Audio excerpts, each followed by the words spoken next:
to meetings in Dallas. Never heard anyone what say does that. it have that Dallas does It's not? a real cowboy town. Like Dallas is chic, you know. You're at Fort Worth. You feel like you're in Texas. Cowboys and stuff like that. I love Fort Worth. It's a great town. All right, right now let's head down to Washington, D.C. We got world and national news with Amy Marsh. All right, thank you, Paul. TikTok promising to spend $2 billion this year on protecting children and other viewers on the video service. Chief Executive Officer Shou Chew is testifying before the Senate Judiciary Committee this morning, along with CEOs from X, Snap, Discord, and Meta platforms on what social media firms can do to safeguard kids online. TikTok has now surpassed 170 million monthly active users just in the U.S. A panel of Republicans has approved plans to impeach Homeland Security Secretary Alejandro Mayorkas, setting up an historic vote on the House floor. Now, critics denounce the effort as unfounded. Democratic Congressman Eric Swalwell calls it a political stunt. Any shortcomings that Mayorkas may have, frankly, are your fault. He's asking for authorities to do more, to have more border agents, to have more resources. Former President Donald Trump called on the GOP in Congress to not pass a border bill, which is very close to a bipartisan agreement now in the Senate. 6 in 10 swing state voters say President Biden bears responsibility for the surge in migrants at the border. A Bloomberg News Morning Consult poll finds that Biden continues to trail Donald Trump in 7 swing states. More on this with Bloomberg News national political reporter Gregory Cordy. The economy is still far and away the #1 issue among voters. But as some of these economic indicators that we're looking at, and especially inflation, starts to ease a little bit, that creates some room for voters to worry about some other things. And by and large, what they're worried about is the crisis at the U.S.-Mexico border. The monthly survey serves as a warning for Biden, who lags Trump 42 to 48% across all 7 swing states in a head-to-head matchup. When a third-party candidate is added to that, Trump's lead grows by another 9 percentage points. Global news 24 hours a day and whenever you want it with Bloomberg News Now. I'm Amy Morris, and this is Bloomberg. Paul and Emily. All right, Amy Mars, thank you so much. We appreciate it. Emily Graffeo, Paul Sweeney, we're live here in a Bloomberg Interactive Broker Studio, streaming live on YouTube as well, so check us out there. Tesla, I was just looking at the chart after reading an opinion piece by Matt Winkler, the founder of Bloomberg News, and where Matt pointed out that the stock is 50% off its high. I said, that can't be right. His numbers, his math, Shinpei's math can't be right. I looked at the chart. Sure enough, it's right. Stock's down 50% from its high. Still the 10th most valuable company. So, Matt, thanks so much for joining us here. We really appreciate getting your time here. Matt, you've got a piece out here today saying Tesla, it's got some profit margins there that, you know, maybe not getting the full attention out there in the marketplace. Tell us what your math found. Always great to be with you. Thank you very much. And yes, after losing 50% of shareholder worth since November 2021, Tesla still is, surprise, surprise, the 10th most valuable company, and it has the greatest market capitalization of any maker of cars and trucks in the world. And there's a reason for that, why that is so today, and it's because Tesla's margins of profit margins are superior to any automaker, including, by the way, you could say its most interesting competitor, BYD from China, which, if you look at the last quarter, became the global sales leader for zero-emission vehicles, which, of course, is the Tesla space, which it has owned. And with all of that, if you like, bad news, Tesla still is holding its value. And I will say this, that if you looked at BYD over the past 6 months, it's actually trading at its low. It's declined significantly since August. So if there was, if you like, a reevaluation in the market, if anything, Tesla is more than holding its own, and if anything, BYD is depreciating. And the rest of the auto industry, of course, doesn't have anything close to the profit margins of Tesla. So that's the story. I kind of like it only because after last week, everybody seemed to be going in one direction. If you read the narrative, the prevailing narrative was, you know, Tesla's days are numbered. Not so fast. So why are people overlooking this? And is the fact that Tesla is down more than 50% from its all-time high, does that mean to you that this profitability is actually not priced in yet? Tesla has been a volatile stock. And remember, we're talking about an adolescent here. It went public in 2010. And it's had many periods like this one where it has retreated significantly only to rebound with greater fervor. You've seen that time and again. And, you know, we're likely to see it again. But here's an example. If you were to go right now to the, say, Fortune magazine, most admired companies, Tesla isn't there. Now think about that for a second. This is a company that has completely transformed the auto industry as we know it. It has essentially convinced people that zero-emission vehicles are the future, and even the very traditional auto giants it competes against have conceded that they have to make EVs. And you would have thought that would be in and of itself significant enough to be admired, but no, it's not there. So there's a lot of, if you will, noise that's associated with Tesla because of its co-founder, Elon Musk, and often the noise obscures the signal, which is the vehicle itself. Hey, Matt, I know you've been a longtime owner of the Tesla automobile, so you follow this industry probably as close as anyone, just because I suspect it's always been of interest to you. I think the issue now for investors, not just for Tesla investors, is what is the ultimate demand for EVs out there? And now there's a question. We saw Ford pull back their production of the Ford F-150 Lightning, which I've test-driven. It is an awesome vehicle at $94,000. It better be. What is your sense as to the demand picture for electric vehicles in this country? Okay, so you're quite right. I do own a Tesla Model S. I've never owned the shares for obvious reasons because it would be a conflict of interest, and Bloomberg being Bloomberg, yes. we're very careful about such things. Yes. But I am at the 100,000 threshold on my Tesla, and there's no sign of any kind of deterioration. And I would say that many people who write about Tesla probably don't have the experience of the people who own Teslas. And if you ask people who own Teslas, pretty much the satisfaction there is right near the top. And actually, Consumer Reports bears that out. So I would say that the demand for EVs is only going to increase. There was recently a story on Bloomberg about more competition in California, which has been the state that has led. But that's California. It's like a different country, let's be honest. And in there, it's a case of, yeah, there are more people buying EVs, and they're not buying as just Teslas anymore. Tesla had a 70% market share, and now it's down to 60-something%. But Tesla's still growing, and that's the whole point, is that the pie is getting bigger, and Tesla's piece of the pie is going to get bigger as well. Some people say, I want to buy a Tesla. I don't want to buy an EV. You know, it's like I want to buy a Tesla because it's a Tesla because it's such a cool car, cool brand. But I'm not buying it because because it's an EV. Yeah, and look, here's the thing. Tesla makes only zero-emission vehicles. It's competing against companies outside of BYD and a handful of others that make all these other fossil fuel machines. That's a very complicated equation, which is why the profitability in the auto industry is inferior compared to Tesla. Tesla only has to focus on one thing.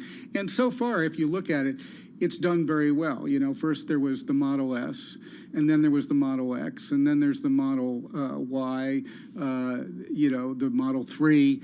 All of these vehicles actually have made Tesla a very formidable company, and there's more to come. I mean, the reason why the stock fell as much as it did is because Elon Musk actually said we're going to take a pause, so to speak, to get an even cheaper EV model in front of people in the years to come. Just one more minute, Matt. What do you think that China's situation is for Elon Musk from a competitive standpoint, selling those Teslas into China vis-a-vis BYD and some of the other Chinese manufacturers? Look, the vehicle speaks for itself, and to the extent that consumers make that choice, it's a good thing for Tesla to be in China. Yeah, absolutely. It's a huge market, and they've done exceptionally well. Matt Winkler, thank you so much for joining us. Matt Winkler is the co-founder of Bloomberg News. He is the editor emeritus of Bloomberg News, writes some fascinating columns. But you know what? A lot of pretty much every Bloomberg opinion columnist is good. I mean, we haven't had too many duds come in. I mean, let's be honest, these guys are good. Tim O'Brien, he knows what he's doing over there at Bloomberg Opinion. Matt, thank you so much for some good stuff. So check out Matt's work as well as all of our other friends at Bloomberg Opinion. You can go to OPIN Go on the Bloomberg terminal. That's where you'll find them. And you can go to Bloomberg.com/opinion. And just 2 days ago, we had Admiral Stavridis, former NATO head of NATO. He's a Bloomberg opinion columnist as well. He was out with a very pointed opinion column about what the United States military response should be in the Middle East. So there's lots of stuff like that. So we got some great voices here. We're going to go in just moments to a live simulcast with Bloomberg Television NASDAQ Chair and Chief Executive Officer Adena Friedman. He's going to be with Bloomberg's David Weston, so we'll bring it to you in just a moment. Looking at the markets here, S&P 500 off 0.9%. The Dow is absolutely unched on the day.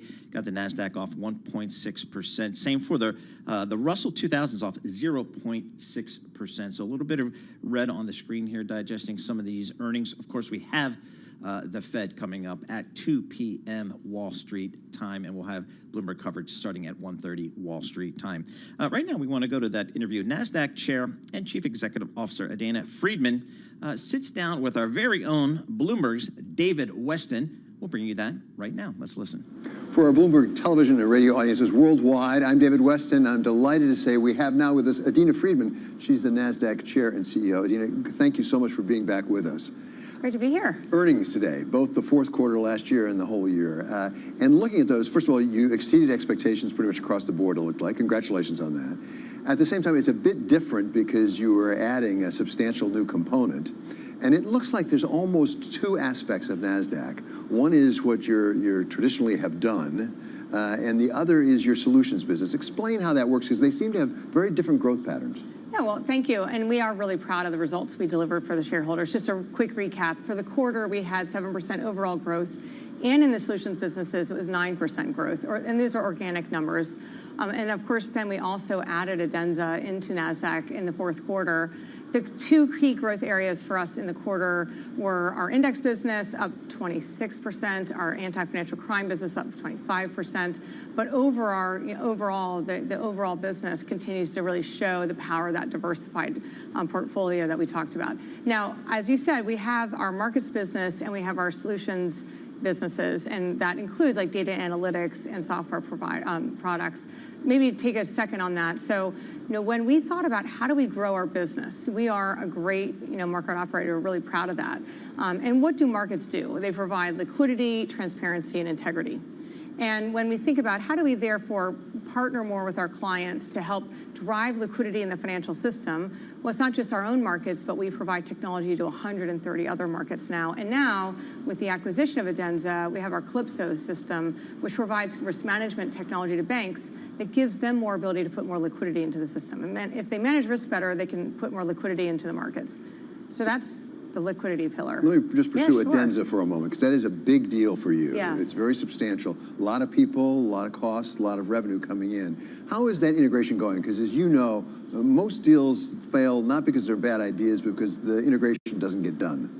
Well, so first of all, it's been a great start to bringing Adenza into NASDAQ. We closed on the deal in November. We brought the team in right away. We created a new operating model where we have both Adenza and NASDAQ people leading the FinTech division. And the financial technology division within NASDAQ now is comprised of market technology, the technology we provide other markets, our anti-financial crime suite, which is in that integrity pillar, and then also includes the Adenza products, Calypso, risk management, and AxiomSL, which is regulatory reporting. So we now have a very complete suite of solutions we can offer banks, brokers, and exchanges around the world to help manage risk, manage their exposure to capital markets, and also root criminals out of the system. I would say that it's going really well, David, because when we assess acquisitions today, we really do a deep dive on the culture. We think cultural alignment, values alignment is actually a critical component of success. And so as we've been bringing new companies and capabilities into NASDAQ, we make sure that we have cultural alignment, and that actually really speeds the integration along. And so we're off to a very, very strong start now with Adenza as part of NASDAQ. When you announced the deal, you emphasized the future growth opportunities and what this could mean for NASDAQ. You didn't talk much about cost synergies, which is unusual. Mainly acquirers talk about how much money they're going to save. Now you're doing the integration. Are you looking at substantial savings as well as the growth?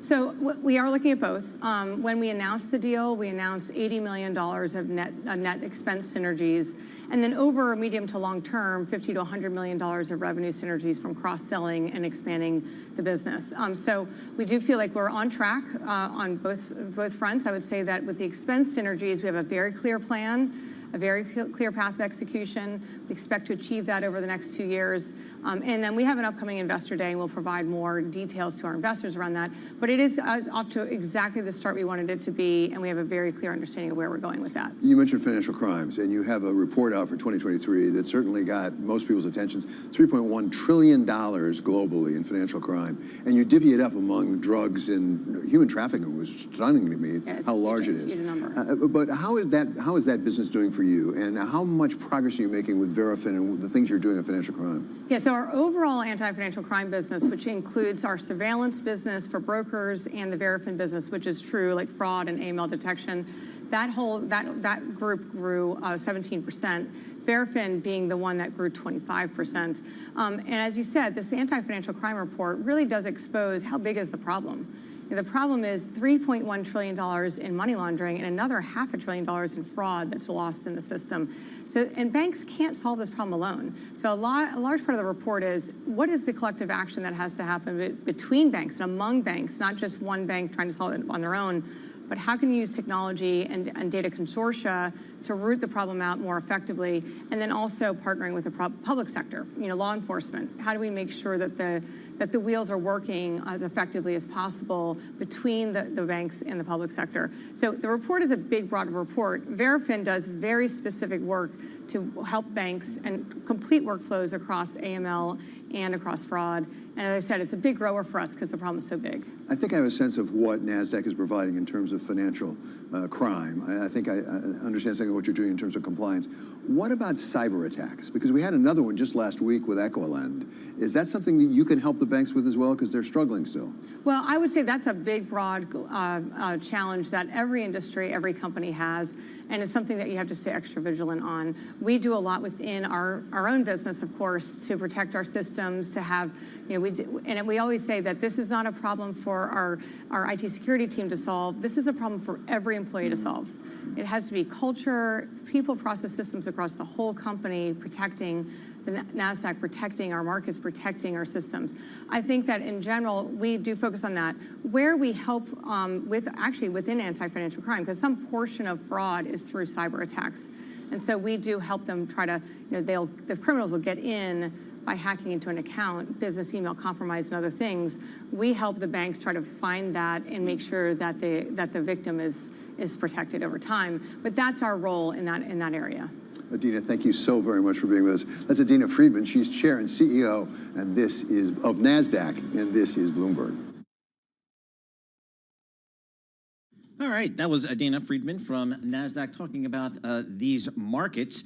And it's interesting, the exchanges, it's an interesting time because it's technological change roiling through those markets. So right now, what are we going to do there, Mark? You want to hang? What do you want to do? All right, we'll take the break at 50 past. We'll look at these markets, Emily and John. A little bit of sell-off here. Emily, what do you think we're going to hear from the Fed today? I mean, I guess it's kind of status quo. Yeah, I'm worried it might be a little boring, a little status quo. I don't feel like he's going to be taking too much of a victory lap because the data already speaks for itself. I'll push back because I go with Julia Coronado, the economist who's got smart. her own firm, who's usually right on the mark. She seems to indicate that they'll at least signal that March is in play at this point, and she thinks we're going to get the first rate cut. They're going to go ahead and start in March with a rate cut. Well, we had some people yesterday, I can't remember who the guest was, but it said basically they should have already been cutting. They're already behind the 8 ball. You know, they're going to be too late, and we've got inflation down to 2%. The economy's still decent, but we'll have to see. But nevertheless, we sent Michael McKee down to Washington. He got on his plane. I stress he takes the Acela. He swears it's better to fly. He's so wrong on that. Oh, no, not to D.C. DC. I know, exactly. Oh, No, it takes forever on the train. I mean, I No, went to Baltimore, and I thought it was like an overnight trip No, from you New do York. the Acela. It's like 3 hours. No Door fuss, to no door. muss. Door to door. You don't have to. The train is better. Yes. Jump in a cab, go right to LaGuardia. You're down there in like 45 minutes at the most. Yeah. All right. That great debate. Now, I fly to Boston. He takes the train to Boston. So we're completely, not on the same page there. So, but somehow Michael McKee, he found his way to Washington, D.C. He will be reporting on that. He'll be at the press conference today, which is 2:30 Eastern time. So we'll have the boots on the ground reporting from Washington, D.C. We'll have more coming up. This is Bloomberg.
Your company news headlines on Bloomberg Radio.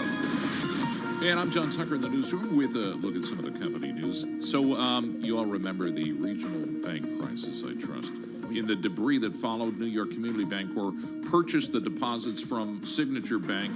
So far, so good, except the purchase of Signature Bank deposits moved New York Community Bancorp into a regulatory category that requires additional capital levels. So fast forward to now, the shares falling. Let's get the update right now. New York Community Bancorp shares 35% lower after reporting a surprise loss for the fourth quarter. They also had to cut the dividend. bank lowering its quarterly payout to shareholders to 5 cents. Analysts had predicted the dividend would remain at 17 cents, and the worsening credit outlook contributing to the unexpected loss. Worries over that even sent Treasury yields lower. The 2-year, for instance, 13 basis points lower. That's at 4.19. A bit of a flight to quality move there. Drew Redding's Bloomberg Intelligence headline, Paul, and am catching my attention because I love this. Home Depot and Lowe's can cash in on America's This Old House. It's my favorite program. Home improvement retailers such as Home Depot and Lowe's can benefit long-term from a housing stock with a median age now of 42 years. So that should boost maintenance and remodeling spending over time. Homes built in 1970 to 2009, according to Drew's research, over 50% of the housing stock and garner most of the spending. The median age in both retailers' footprints is near the U.S. median. Home Depot, if you go there, your home, according to Drew, is 1.2 years older than the homes of customers who visit Lowe's. So put that in the blender, mix that up. And that is your company news. This is Bloomberg Intelligence with Alex Steele and Paul Sweeney on Bloomberg Radio. All right, looking at these markets right here, we got the S&P 500 off 0.9%. The Dow Jones is pretty much unched on the day. The NASDAQ, where you got a lot of technology names, that's off 1.6% today. We had Microsoft news came in a little better than expected. Google was a little bit weaker than expected, so there you go. Some other tech names, a little bit of a pullback there.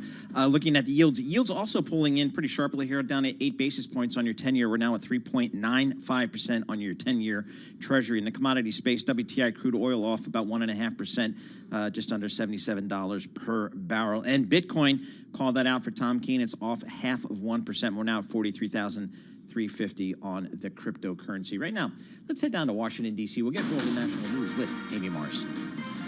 All right, thank you, Paul. While President Biden says he has decided how to retaliate against Iran-backed militants who killed 3 American service members in Jordan over the weekend, he's also said he does not want to escalate the war in the Middle East. Retired 4-star Army General Joseph Votel tells ABC that even if Iran did not directly order that strike, they still enable the militias. Whether they are actually pulling the trigger or launching the drone, I get that that's probably being done by these proxy organizations. But the whole thing is enabled by Iran. They are responsible for this, and they need to be held to account.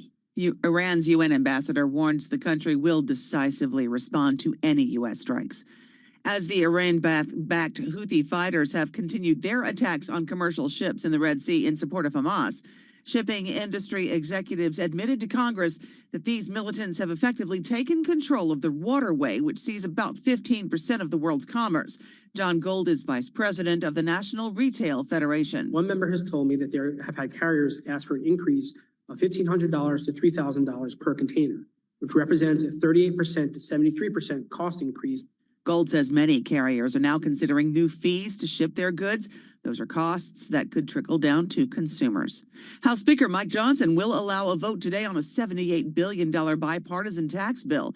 Bloomberg Government's Jonathan Tamari reports this puts him on the side of corporations over a group of Republicans who'd objected to the package of business and child tax breaks. This is something that's been up in the air. There's been a bipartisan tax bill that renews a number of business tax credits and also renews some of the expanded child tax credit that was passed during the earlier stages of the pandemic, early in the Biden administration. So one win for Republicans, one thing that Democrats really want.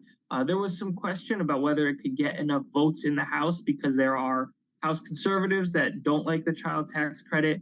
There are House Republicans from high-cost states like New York that want the state and local tax deduction to be fully restored like it used to be. Bloomberg Government's John Tamari. Global news 24 hours a day and whenever you want it with Bloomberg News Now. I'm Amy Morris, and this is Bloomberg, Paul and Emily.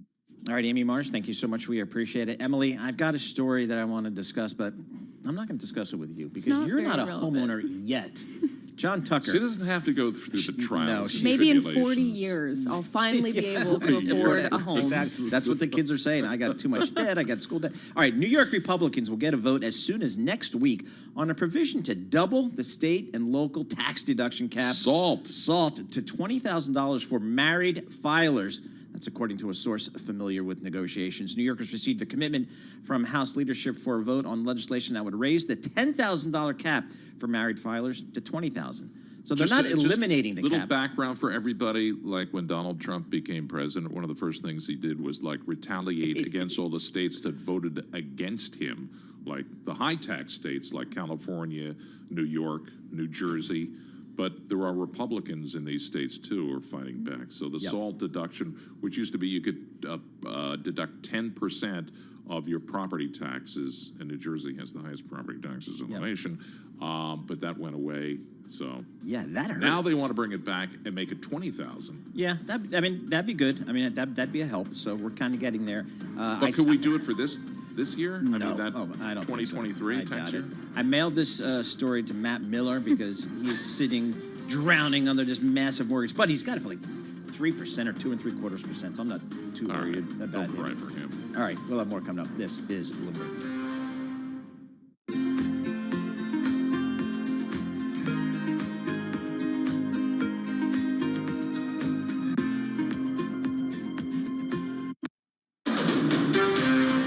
This is Bloomberg Intelligence with Alex Steele and Paul Sweeney. The real outperformance has been the U.S. corporate high yield. Are the companies lean enough? Have they trimmed all the fat? The semiconductor business is a really cyclical business. Breaking market headlines and corporate news from across the globe. Do investors like the M&A that we've seen? These are two big-time blue-chip companies. The window between the peak and cut changing super fast. Bloomberg Intelligence with Alex Steele and Paul Sweeney on Bloomberg Radio.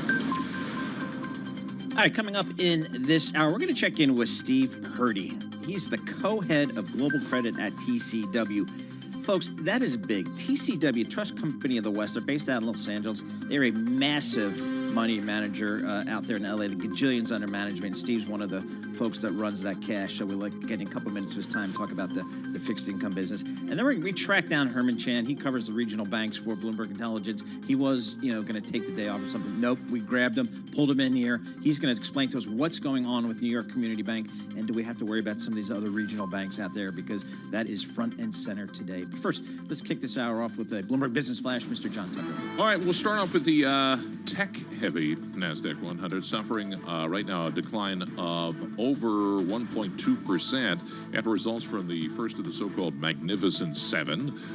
Google parent Alphabet, Advanced Micro Devices, and Microsoft delivering results that left investors wanting more. Now, specific to Microsoft, those shares right now, they are down 1.2%. They did post the strongest revenue growth since 2022. The profit did beat estimates. Well, analyst Dan Ives at Wedbush Securities says, the results from Microsoft actually were as bullish as anybody could have expected. The cloud numbers here are off the charts. Remember, this is all about AI. Copilot, you have over 1 million customers right now from a subscriber perspective. Enterprises are lining up. Monetization's here. This is just the start of the revolution. And right now, you have the S&P 500 39 points lower. That's down 0.8%. The Dow Jones Industrial Average actually in the green right now, 40 points higher. That's up 0.1%. And the NASDAQ 100 down 254 points. That's a decline of 1.4%. Two-year yield right now 13 basis points lower. This is now at 4.2% as we get ready for a Fed meeting, and also sort of the reaction to the decline in the shares of New York Community Bank. We check the markets for you all day long right here on Bloomberg Radio. I'm John Tucker, and that is your Bloomberg Business Flash. Emily and Paul. All right, John Tucker, thank you so much. We appreciate that. As John was just reporting, red and green on the screen here. Emily Gaffeo is with me. We're here live in our Bloomberg Interactive Broker studio. We're streaming live on YouTube as well. So you can go to YouTube, search Bloomberg Radio. You can go to YouTube and just look at podcasts, and you'll find a Bloomberg podcast. You can click on the live link, and that'll work too. Lots of ways to get there. We're also in CarPlay. We're in your dashboard, Android radio, so Apple CarPlay. We're just kind of everywhere. Tom Keen's all over the new technology. He loves it, even though he doesn't own a car, but he has a driver, supposedly. We'll see how that works out for him. John, we got mixed, just reporting, John Tucker reporting some mixed performance out there in the equity markets. But let's check in with Nora Melinda. She's equities reporter for Bloomberg News. She joins us here in our studio. Nora, what are you looking at here? Let's take a look at Boeing. Of course, this has really been a stock that has been in focus over the past few weeks. I know you all spoke with George Ferguson from BI earlier, but those shares are up and they're seeing their best day since November. It feels that we haven't had much positivity coming out of this company, especially as we've been hearing from a plethora of different airlines all coming and toppling on top of Boeing for the issues that came from that Alaska airline flight. But Boeing has reported revenue and free cash flow for the fourth quarter that beat analysts' expectations. And this is clouding the fact that it suspended its 2024 forecast. And so we've really got investors cheering the company on this morning. And we saw a few headlines coming through a bit earlier with the CEO actually taking accountability, saying that we did cause the problem behind the Alaska Air blowout.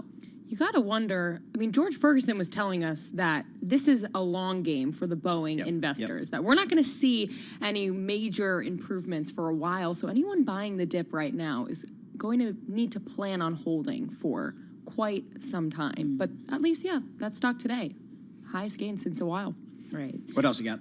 Looking at New York Community Bancorp, we'll be hearing from, of course, Herman Chan, as you mentioned, around 11:20 today. But those shares are plunging as much as 46% for the biggest drop on record and the lowest level in 24 years. This is all coming after it reported a surprise loss for the fourth quarter and a cut to its dividend. And this is really wrapped up. People are thinking about how the regional lender purchased deposits from Signature Bank last year. And so this stock has really been in focus. It's pairing a bit of its loss, but it's still a pretty substantial drop on the day.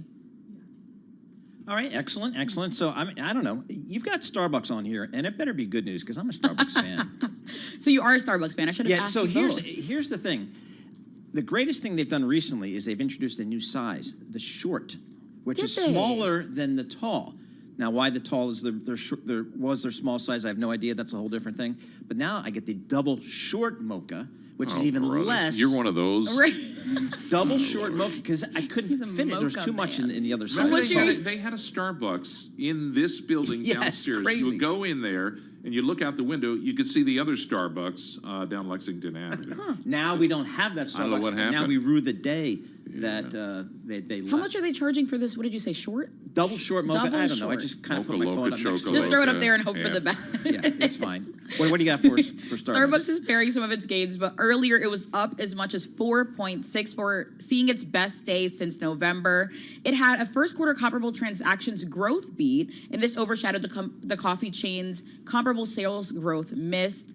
We had Stephens analysts say international results were potentially better than feared, and Wells Fargo said that investors were bracing for a miss, but U.S. comparable sales were better than buy-side expectations, and EBITDA margins were impressive. So I do have some good news for you, Paul. All right, good stuff. First Starbucks I went to was outside the offices of Janus Funds in Denver, Colorado. I walked in there and I'm like, can I get a small coffee? And they're like, venti, tall, grunt, what? Yeah. I was being a nice guy. I was being a nice guy once, and while I was on the air, in between commercial, so I'm like, "You guys want coffee? I'll go down and get one at the Starbucks downstairs." And Karen Moscow, everybody was getting, light coffee, black coffee. No. Oh, double mocha choco loco with a half shot of this and that, and it took like 10 minutes just to make hers. I ran upstairs to get back in.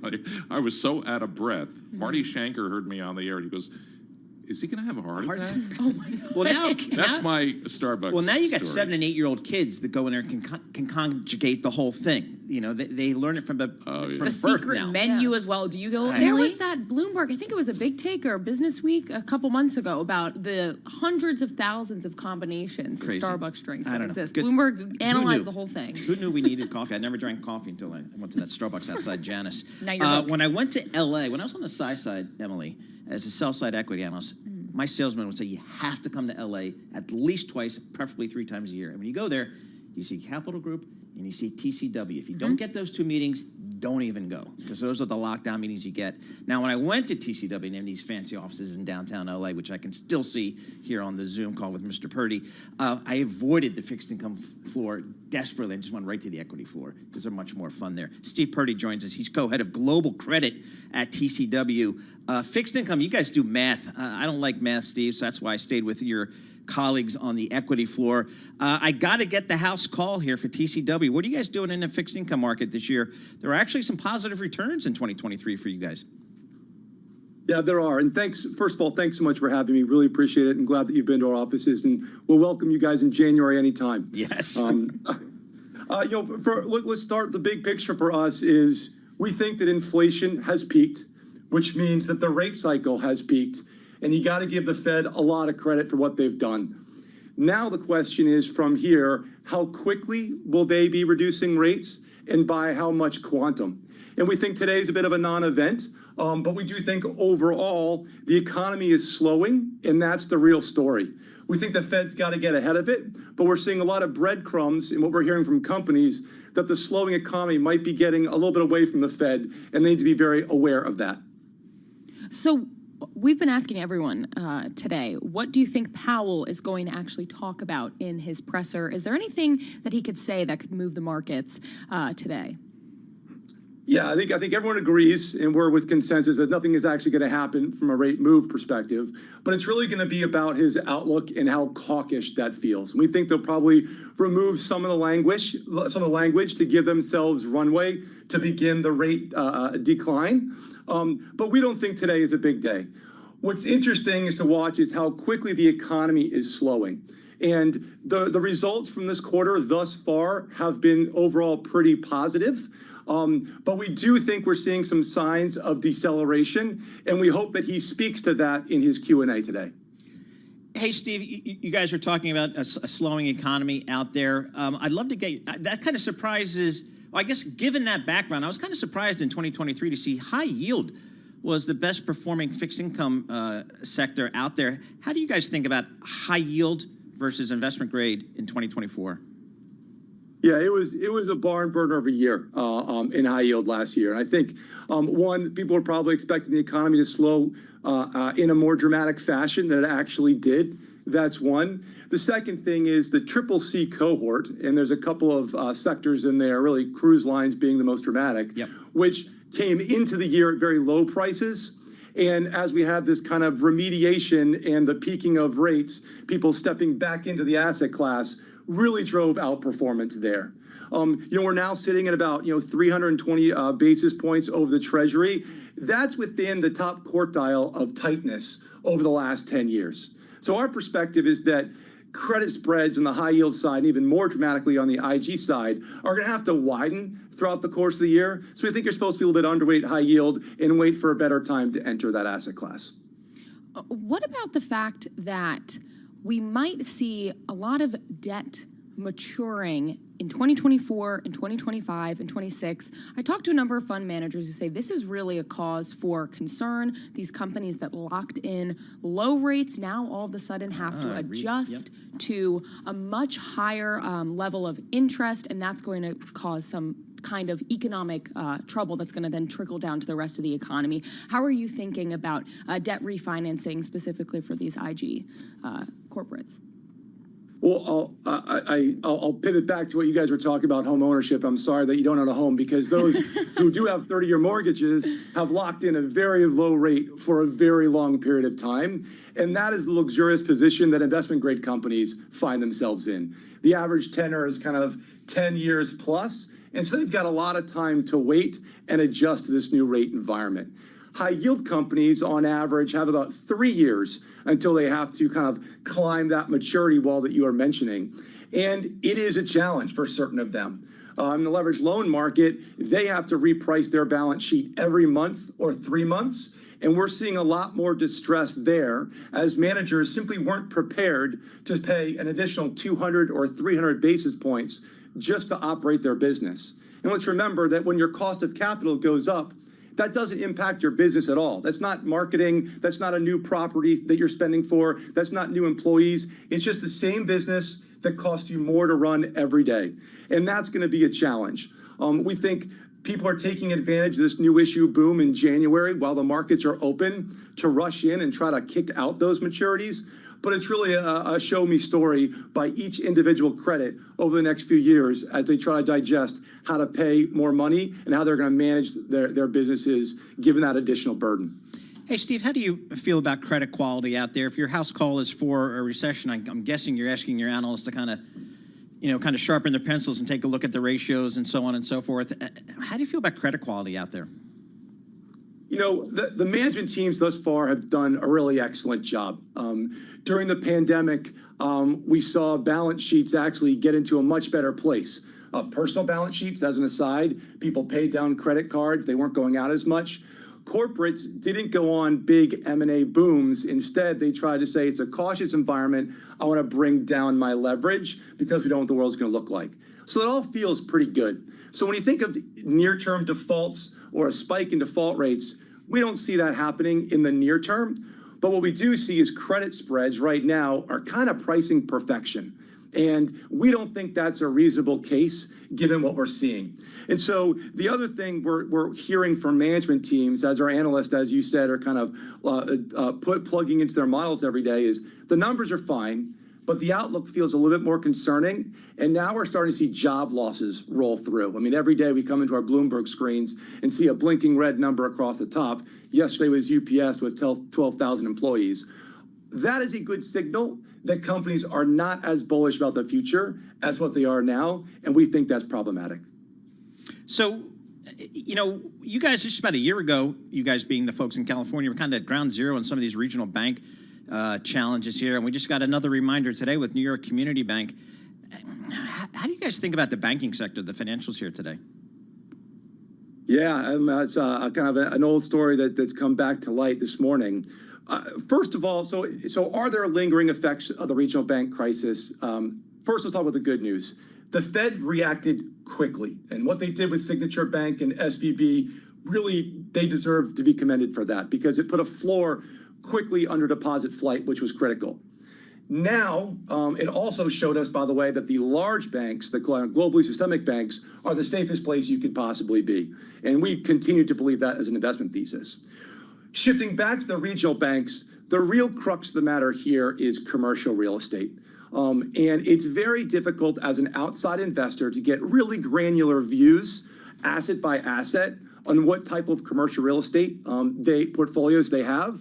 And I think when Community Bank bought the Signature Bank portfolio, they had to get their arms around that exposure. We've learned today there might be more problems in that commercial real estate, and particularly the office sector portfolio than they had envisioned when they purchased those assets. So we think this is not a brand new story. It's simply this delayed rolling impact of the commercial real estate issue flowing through the regional banks. Yeah, we had Barry Sternlicht, Chairman and CEO of Starwood Capital, on Bloomberg Television yesterday. He was talking about, he thinks the nut might be, $1 trillion of risk, their value add risk in the commercial real estate, particularly the office space. And so that is a big issue. And if that's the case, then that's going to have some pain for a lot of folks. Steve, thanks so much for joining us here. Really appreciate getting your time. Steve Purdy is co-head of global credit at TCW. Some real smart folks out there at TCW, both on the equity and fixed income side. And again, kind of the base case for TCW on the fixed income folks, the credit guys,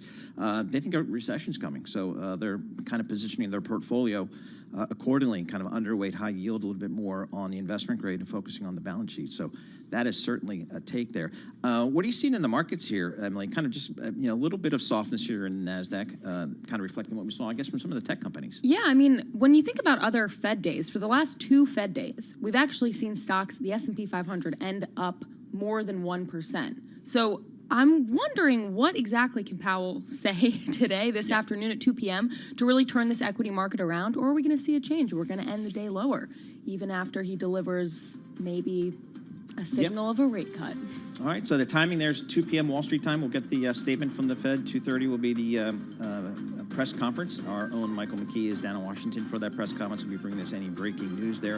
And at 1:30, kind of covering this whole thing, will be Bloomberg Television Radio, simulcast, Tom Keene, Lisa Bromwich, John Farrow, and they will be focusing on this Federal Reserve with some smart conversation with some smart guests. That's all coming up. This is Bloomberg.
Headlines and breaking news 24 hours a day at Bloomberg.com, on Bloomberg Television, and the Bloomberg Business app. This is a Bloomberg Business Flash.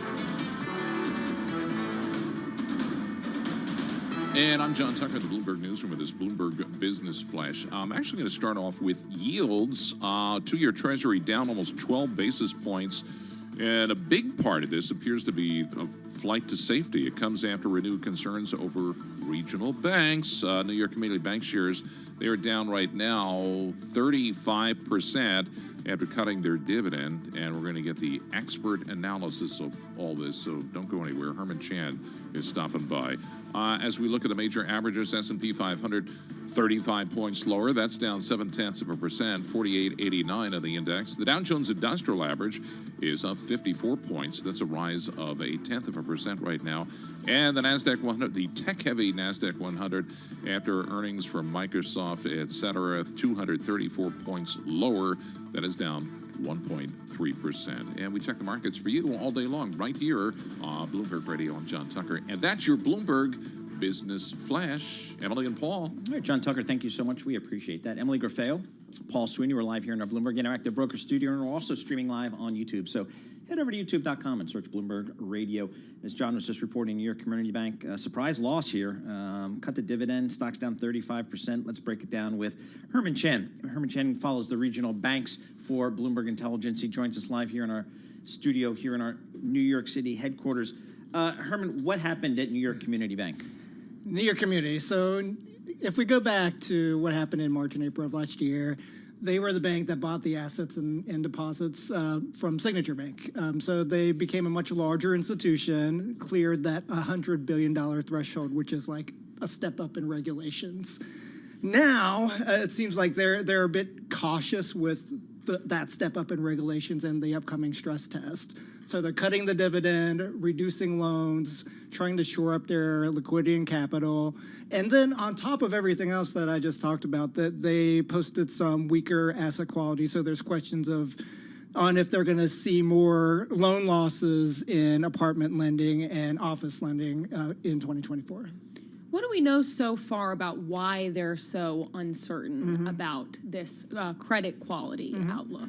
Yeah, so New York Community is largely an apartment lender in the New York City area, rent-controlled, rent-stabilized apartments. So those buildings are affected by recent New York rent rules that cap how much you can charge to your tenants.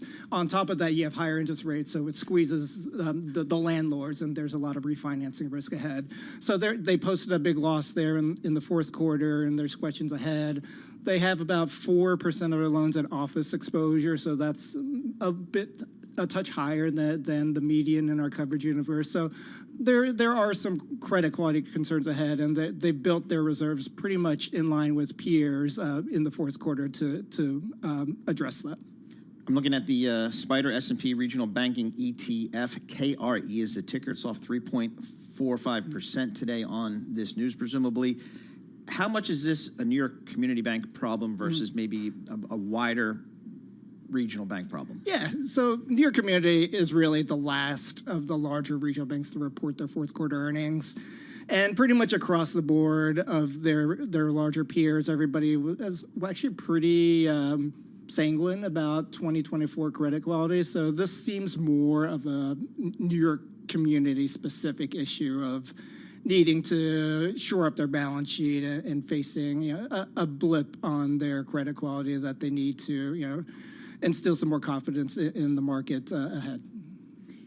Do you think someone's going to ask a question to Powell about this today? Or do the reporters already have their questions planned out? No, that would be a good one because it's certainly topical. Yeah, I mean, what would the Fed, how would you expect Jerome Powell to react to a question on, like, does this signal more weakness? Yeah, I'd assume he would say something to the effect that the banking industry is resilient and you've seen stability in deposits and strong credit quality for the industry. And New York Community specifically had an issue with the fourth quarter. But I would say overall, the banking sector has been really strong and resilient ever since that March and April turmoil, and stabilized deposits, increased their capital.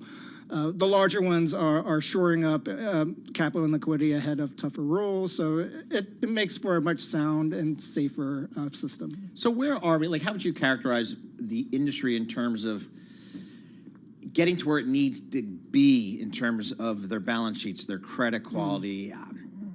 You know, because it was such a shock, I guess, a year ago when we had some of those regional banks kind of hit. Yeah.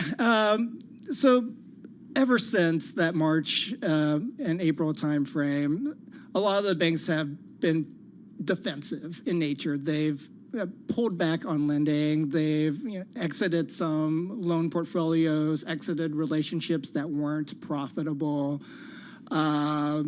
Just been very conservative with how they lend and how they operate. So they've had 3 quarters of conservatism that they've built up their reserves. So they've done a very good job of addressing some of these issues. And aside from what's happening today with New York Community, I think the market's been pretty receptive to the actions that the bank management teams have done over the course of the past 3 quarters.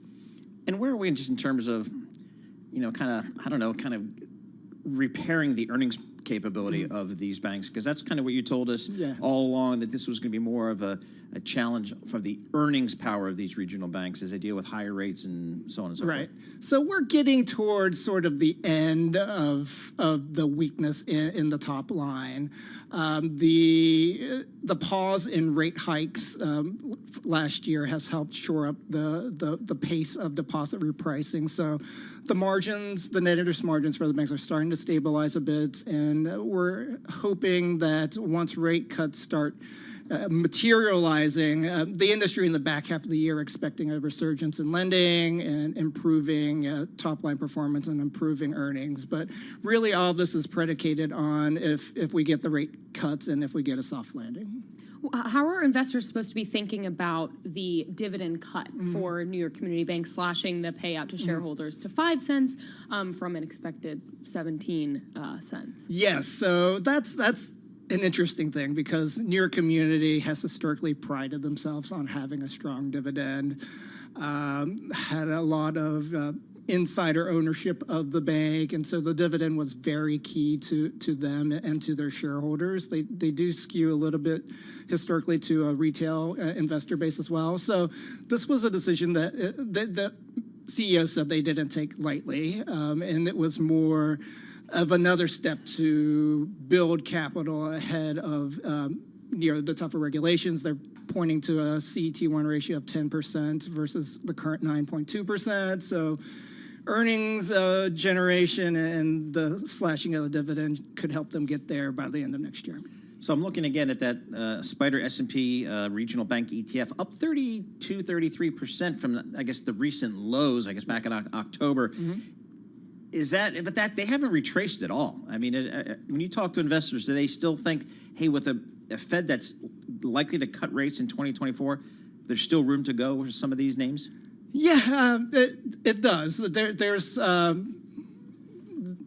stocks have rebounded about 30%, as you mentioned before. There's some upside if we get that loan growth in the back half of the year. So that's what the management teams seem to be pretty optimistic about. They talked about building, loan pipelines, and so that all of these anecdotes seem to be positive that lending, which is pretty much flat over the past couple of quarters, can really start picking up again once interest rates get lower. So that's the upside. The downside is, do we get a downturn in credit quality, and do rates sort of stay higher for longer? So that's where we are today with the push-pull of the bull and bear markets. And what are the banks, what are the management teams, what have they been saying about their expectation for credit quality over the next 12 to 18 months? Are they taking higher reserves, or have they already done that? They are taking reserves, but it's been pretty measured. So loan losses they continue to normalize. So they've been pretty low ever since the pandemic period, with all the stimulus that was sloshing around the economy. And now they're pretty much back to pre-pandemic levels, which were still low by historical standards. So they've been taking this time to build up their reserves a little bit more due to some of the issues that are facing the industry, like concerns about office commercial real estate and leverage lending and apartment lending. So those are sort of like the hot button places. But we haven't seen, or I guess let me ask you this way, have we seen a regional bank cut their, I guess, office, write down their office portfolio? Have you seen that yet? We've seen reserves increase. So there's a wide range in the reserve level. So the most conservative are banks like U.S. Bancorp and Citizens that have a 10% reserve. And then on the other end of the spectrum, there's some that have only like a 4% reserve. So there's a lot of questions of how this all will shake out over the next few years. I don't know. I think this commercial real estate, particularly the office thing, when we start seeing trades happen, like just a random office building in Midtown 3rd Avenue trade, I don't know what the haircut. Street, it's still vacant. It's still vacant. I know. I mean, I don't know what these haircuts are going to be. And again, Barry Stern, who knows from real estate yesterday, he's saying he thinks that haircuts are going to be huge, like 50%. I don't know. We'll have to see. Now, I wonder how the banks react to that. Herman Chan, thank you so much for that. We appreciate it. Herman Chan, he covers the regional banks for Bloomberg Intelligence, so he's been extraordinarily helpful to us as we kind of deal with some of these regional banks and some of the challenges that they are facing. And again, New York Community Bank today, surprise concerns there, cut their dividend, raised their provisions, and that stock's down 35%. S&P 500 is down about 0.8%. Right now, let's head down to Washington, D.C. We'll get world and national news with Amy Mars. All right, thank you, Paul. The chief executive officers of the largest social media companies, Meta, TikTok, Snap, Discord, and X, are all facing admonishment by lawmakers during today's Senate hearing. The CEOs are on Capitol Hill. They're talking about the steps their companies can take to protect children online. Republican Senator Lindsey Graham of South Carolina called social media companies dangerous. They're destroying lives, threatening democracy itself. These companies must be reined in, or the worst is yet to come. Senator Graham says he worries that in 2024, quote, our democracy will be attacked again through social media platforms by foreign actors. A panel of Republicans approved plans to impeach Homeland Security Secretary Alejandro Mayorkas, setting up a historic vote on the House floor. Congressman Michael Guest of Mississippi says the Democrats are turning a blind eye. When Republicans are investing in technology, where we're investing in retention bonuses, where we're hiring more agents, to hear my colleagues across the aisle say that we're doing nothing to solve the problem. This hearing comes as the Senate inches closer to a bipartisan deal on a border bill. Democrats call this a political stunt to help former President Trump's campaign. More than half of swing state voters would not vote for Donald Trump if he were convicted of a crime. A Bloomberg News Morning Consult poll finds that Trump's court appearances are helping his campaign, but if he's convicted, those numbers will change. Bloomberg News national political reporter Gregory Cordy. 53% of swing state voters said they would not vote for Trump if he is convicted in one of these 4 criminal cases he's been indicted in. And of course, if he's sent into prison, even fewer would continue to support him. So that's the area of vulnerability. Bloomberg News national political reporter Gregory Cordy.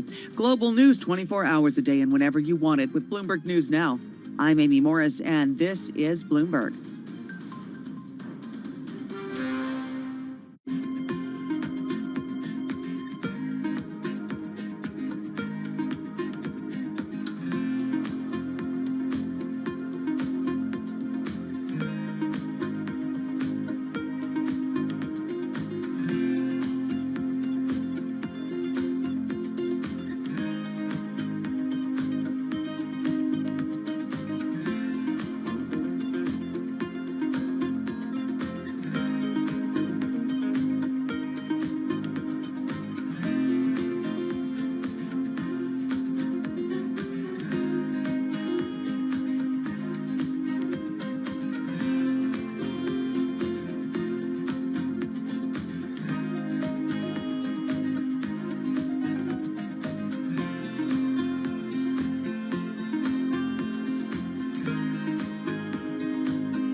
news, headlines, and breaking news 24 hours a day at Bloomberg.com, on Bloomberg Television, and the Bloomberg Business app. This is a Bloomberg Business Flash. And I'm John Tucker in the Bloomberg Newsroom with this Bloomberg Business Flash. Lots of red on the screen right now. Disappointing results for the mega cap tech stocks, sending the NASDAQ lower. You had results from Microsoft. They're down 1.4%. Google shares, they're down 6% after they open their books. We're going to get Apple tomorrow. Money moving into treasuries. There's renewed concern over regional banks. As you just heard from Herman Chan, the 2-year Treasury yield, that is down 11 basis points. And then the Fed wrapping up its 2-day policy meeting this afternoon. What are they going to decide about interest rates? Well, that's the question we put to Bruce Kasman. He's the chief economist at J.P. Morgan Securities. I think what they're going to do today is open a door, but make it very clear that they haven't decided when they're going to take the step to ease. And I think we've got 2 payroll reports between now and the March FOMC meeting. We got 2 CPI reports, obviously other data. And then in the swaps market, traders increasing their bets on Fed rate cuts this year, with the potential for a rate cut in March now being priced with about 2/3 odds. And just yesterday, it was 1/3. Right now, the S&P 500, 45 points lower. That's down 0.9%. We're at 4879 in the index. The Dow, 38 points lower. The NASDAQ 100, 252 points lower. That's a decline of 1.4%. And we check the markets for you all day long, right here on Bloomberg Radio. I'm John Tucker, and that is your Bloomberg Business Flash. Emily and Paul. All right, John Tucker, thank you so much. As always, Emily Grafeo, Paul Sweeney. We're live here in our Bloomberg Interactive Broker Studio. We're also streaming live on YouTube, so you can head over to youtube.com. That's where you can find us there. Again, Fed Day today. This afternoon, we'll have full coverage of that. People aren't expecting a whole lot here, but maybe a little body language about maybe when they'll think about cutting rates. Let's check in with a pro here, Christina Hooper. She's a chief global markets strategist at a little firm called Invesco. Christina, I guess the consensus is don't look for really anything today, but is it too much to ask for maybe a little body language on what the Fed's thinking about future rate cuts? What are you looking for? Well, we might get a little more than body language. I think Chair Powell tends to be fairly candid in the Q&A session, even if he doesn't necessarily want to be. It tends to come out.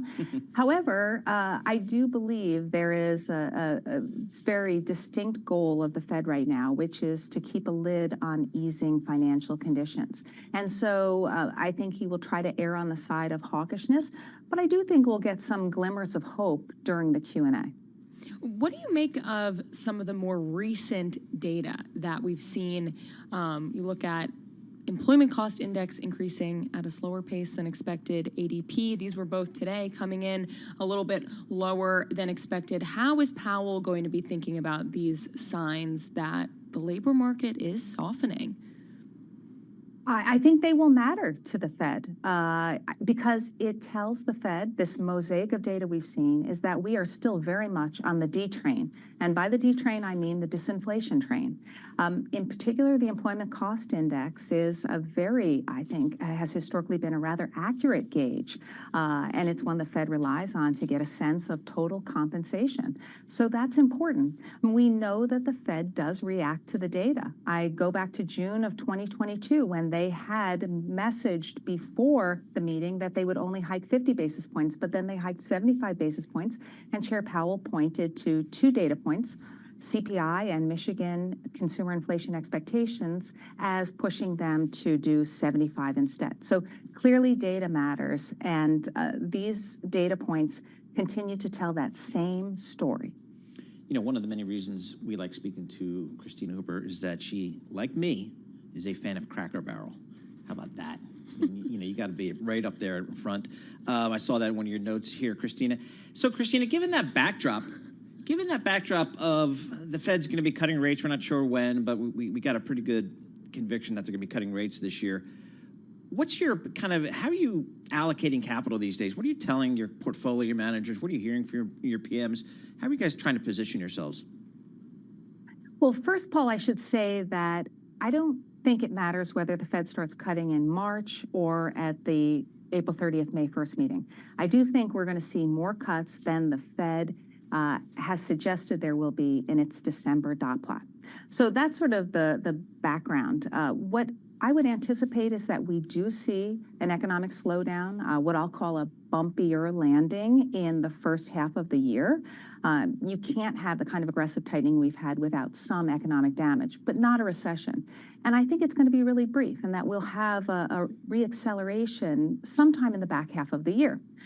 Markets tend to discount what they anticipate to happen with the economy. So I think what we're likely going to see in coming months is a stock market that is discounting that back half recovery. So I do think we're going to see some broadening. I think we're going to see small caps performing better. We're going to see cyclicals performing better. And I do believe the US dollar will resume its weakening, which should be a positive for asset classes outside of the US. Okay, so broadening out in the equity market. What about on the fixed income side? Where are you seeing the most risk reward if we do get this slowdown, but a brief economic slowdown? I think investment grade credit is that sweet spot. Because we are going to see something of a slowdown, we'll want quality, and I think it will benefit from an environment in which we're likely to see rates come down over the course of the year.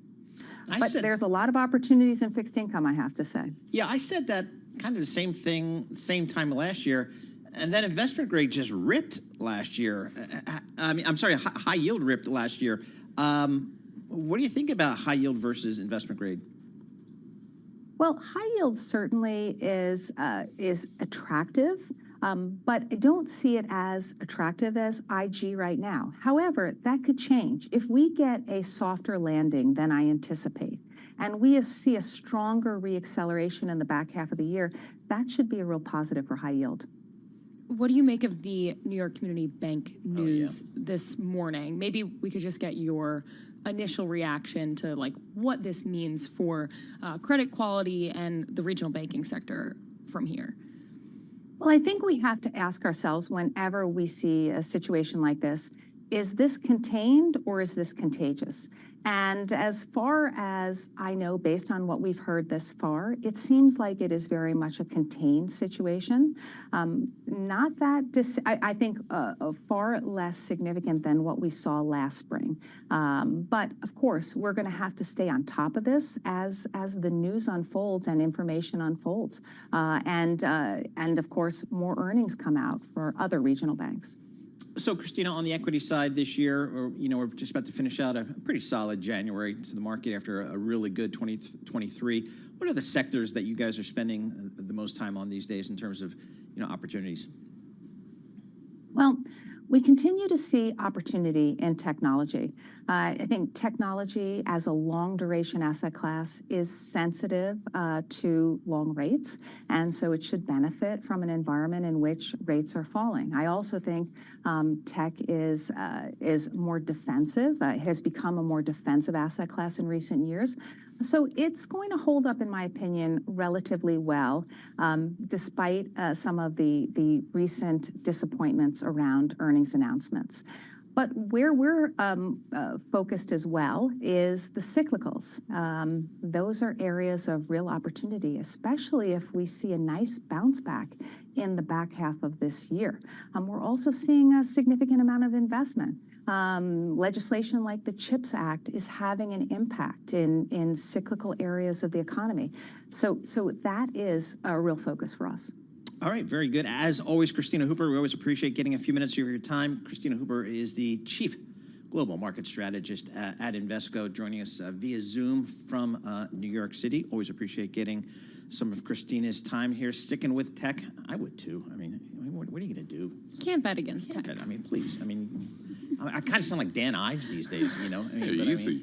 But you don't dress like it. I don't dress nearly as snazzy as my friend Dan Ives. S&P 500 off 0.9%. The Dow's pretty much unchanged on the day. The Nasdaq's off about 1.5% here. Yields coming in, the 10-year Treasury down 7 basis points, 3.95% on your 10-year. WTI crude oil's off 2.6% now, down at just under $76 per barrel.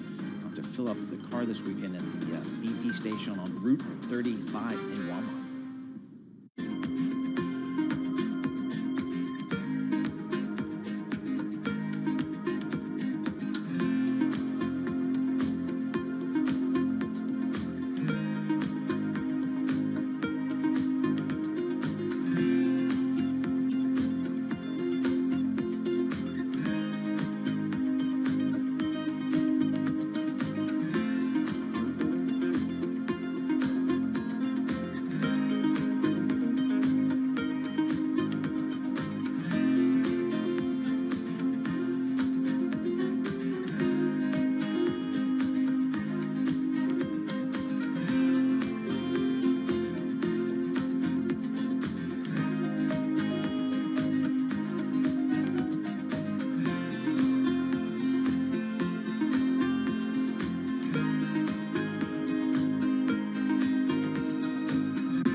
daily news headlines on Bloomberg Radio. And I'm John Tucker in the newsroom. Look at some of the companies we're following right now. Remember FTX? Well, maybe you'd like to forget FTX, but the company telling the judge who's overseeing the insolvency case that customers and creditors of the bankrupt crypto exchange who can prove their losses will likely get all of their money back. FTX, you'll recall, filed bankruptcy in 2022 after Sam Bankman-Fried shut down the crypto firm and handed control to lawyers and other insolvency experts. Now, since the company filed for bankruptcy, restructuring advisors have been tracking down assets. They've been trying to untangle a pretty complex web of debt owed to various creditors, including customers who put cash and crypto on the trading platform. Immerse Sports telling prospective investors it's considering pricing shares in its U.S. IPO below the marketed range. The maker of Wilson tennis rackets and Solomon ski boots weighing pricing the shares at $13 each. Immerse had marketed 100 million shares, remember, for $16 to $18 a share. That's according to the filing. Immerse Sports is backed by China's largest athletic apparel producer, Antisports Products, which owns brands including Louisville Slugger baseball bats. That's news to me. A Chinese company owning Louisville Slugger. Anyway, it's unclear exactly how he's going to pay for it, but media mogul Byron Allen extending yet another multi-billion-dollar takeover offer, this time a $14.3 billion bid to buy all the outstanding shares of Paramount Global. Allen offering $28.58 for each of the voting shares of Paramount. That's a 50% premium to the recent trading. And that is the latest company news. I'm John Tucker. This is Bloomberg Intelligence with Alex Steele and Paul Sweeney on Bloomberg Radio.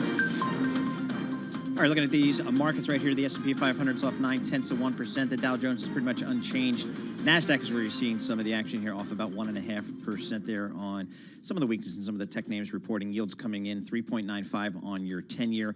And we're going to call out WTI crude oil because it is moving today, reversing some of the gains it's had over the last week or so, off 2.7%. So WTI crude oil just under $76 per barrel. Right now, let's head down to Washington, D.C. We'll get world and national news with Amy Morris. All right, thank you, Paul. Iran warns it is prepared to hit back against any U.S. strike as President Biden readies a response to a drone attack that killed 3 American soldiers over the weekend.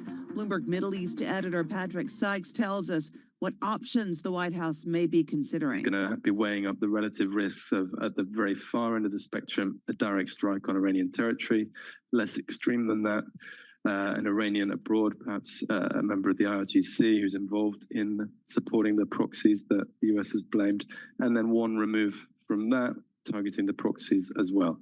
Bloomberg's Patrick Sykes reporting from Istanbul. Iran insists it was not involved on the strike in Jordan.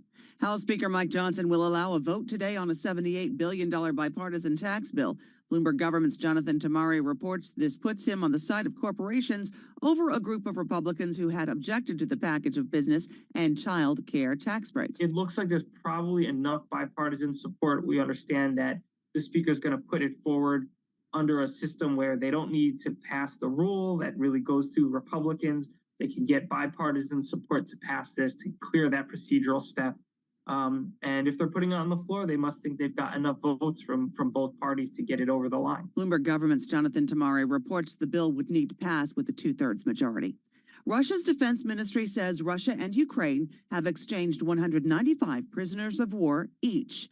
The announcement comes a week after Russia alleged that Ukrainian forces shot down a military transport plane carrying Ukrainian prisoners of war who were to be swapped for Russian POWs. And the CDC is warning of a syphilis resurgence nationwide with the highest number of cases since 1950. The CDC says more than 207,000 syphilis cases have been reported in the U.S. in 2022. That is an 80% increase since 2018. Global news 24 hours a day and whenever you want it with Bloomberg News Now. I'm Amy Morris, and this is Bloomberg. Paul and Emily. All right, Amy Morris, thank you so much. We appreciate it. Emily, here's a story that got my attention. Ken Griffin, the big hedge fund dude, he wants to exert more influence in Florida politics. One of his top priorities, stopping new casinos in his backyard. The state's second richest person is opposing a bill that would allow new gambling venues in South Florida cities such as Miami Beach and Doral, home to the Trump National Resort. Quote, allowing casinos to harm thriving communities and undermine Florida families is like willingly dumping toxic waste into the Everglades, Griffin wrote in a letter to the Miami Herald. So he just recently moved down there. He's bought a ton of property, moved some of his business down there. He's a player. He's not exactly concerned about actual toxic waste, right? No, I this think is he's not just- an yeah. environmental. No, he just doesn't want the casinos He there. doesn't want the casinos. He doesn't want gamblers, I guess. Yes, I mean, the Citadel founder worth $36.8 billion, according to Bloomberg Billionaires Index. Rich Go, by the way, on the Bloomberg terminal. He moved to Miami in 2022, relocating parts of his business and snapping up real estate, including almost $200 million in Miami Beach's Star Island. He described the casino proposal as, quote, gimmick created by lobbyists and special interest groups that blatantly disregards our voice as voters and puts Florida's momentum at risk. Filed this month by Republican State Representative Alex Rizzo, the bill would allow casino operators to relocate their current permits to new locations within 30 miles, circumventing local restrictions. That would allow real estate mogul Jeffrey Soffer to create a gambling venue in the luxurious Fontainebleau Hotel in Miami Beach. So I actually kind of thought there always was a gambling in Miami Beach. Right. But I guess it's just elsewhere in the state, but not necessarily in Miami Beach. And South Florida. Ken Griffin's like, hey, this is my home here. I don't want gambling down here. And I could probably get my opinion heard. Right now, we've got Balance of Power. That's coming up with Joe Matthew right now.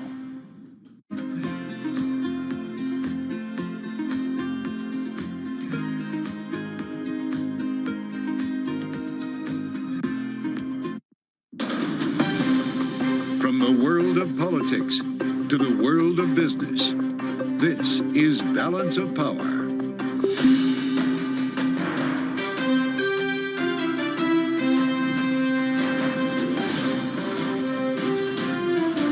Live from Washington, D.C. The swing states are swinging harder for Trump. Welcome to the fastest show in politics, as the latest Bloomberg poll of 7 critical states shows Trump leading President Biden, thanks in large part to voters' frustration over immigration. We're going to dive into the numbers this hour with the help of Bloomberg's Laura Davison and Eli Yoakley from Morning Consult, our partner on the poll.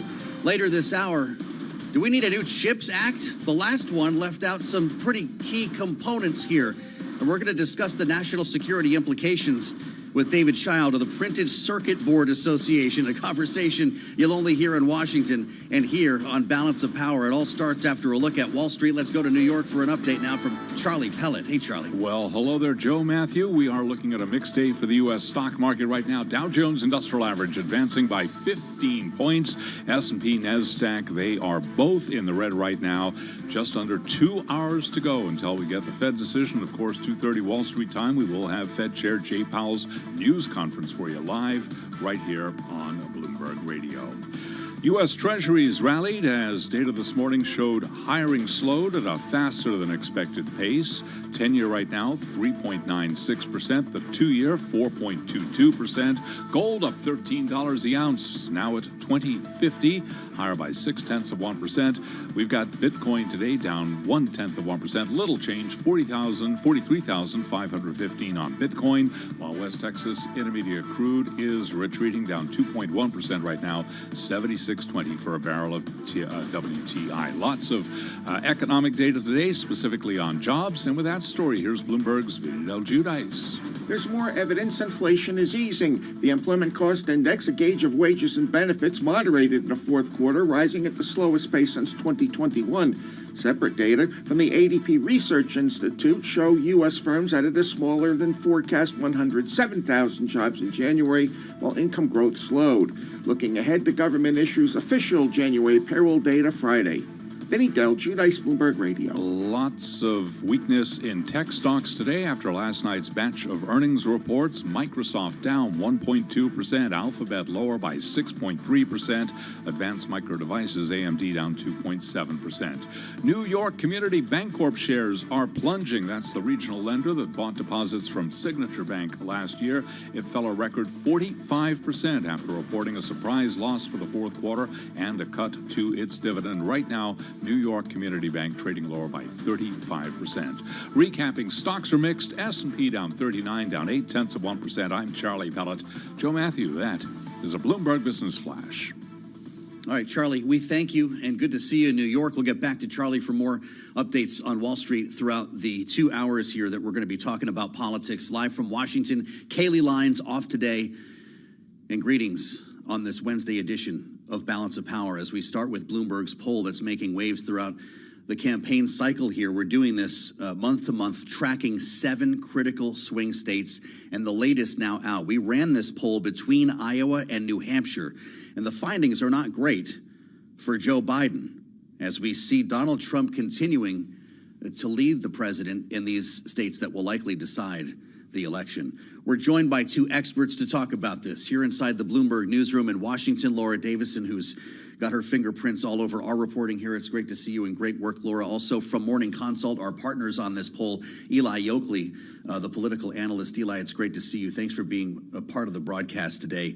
What are we learning here that is new, Laura? You've added a legal component here as I read our reporting at Bloomberg. It's not just the horse race you're talking about, but how voters in these important states might react to a conviction or even a prison sentence, which is incredible to say out loud about our former president. Yeah, so as you mentioned, the top line here, the horse race is not good for Joe Biden. He is trailing Trump in all 7 of these swing states that we're looking at. And, these are the states that are going to decide the general election, most likely. You want to start there and see what these look like? We can, but here's the flip side. On the legal issue, that is one of the few bright spots for Biden in this poll and one of the few dark spots for Trump. It shows that in these swing states, 53% of voters say they would not vote for Trump if he's convicted of a crime. So that's not great. I mean, obviously that's not a huge majority that isn't necessarily handed over to Joe Biden. It's also important to note that it is not certain by any means that there will be any sort of conviction before Election Day in November. There's 4 different cases pending, but there's a lot of delays, and Trump, of course, is the master of delays and stalling tactics. So he could, this data point is only relevant if there's a conviction, which there is no certainty of that. We don't even know when a trial might start. In fact, Eli, it's good to see you. Welcome back.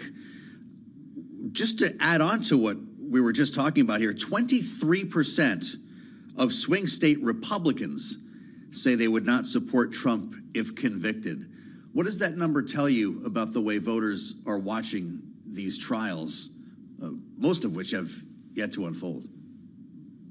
It lines up pretty closely with what we're seeing in our national tracking of the primary, which shows that about 1 in 5 Republican primary voters still don't back Trump. Clearly, there's a chunk of the Republican electorate that's still wary of this guy.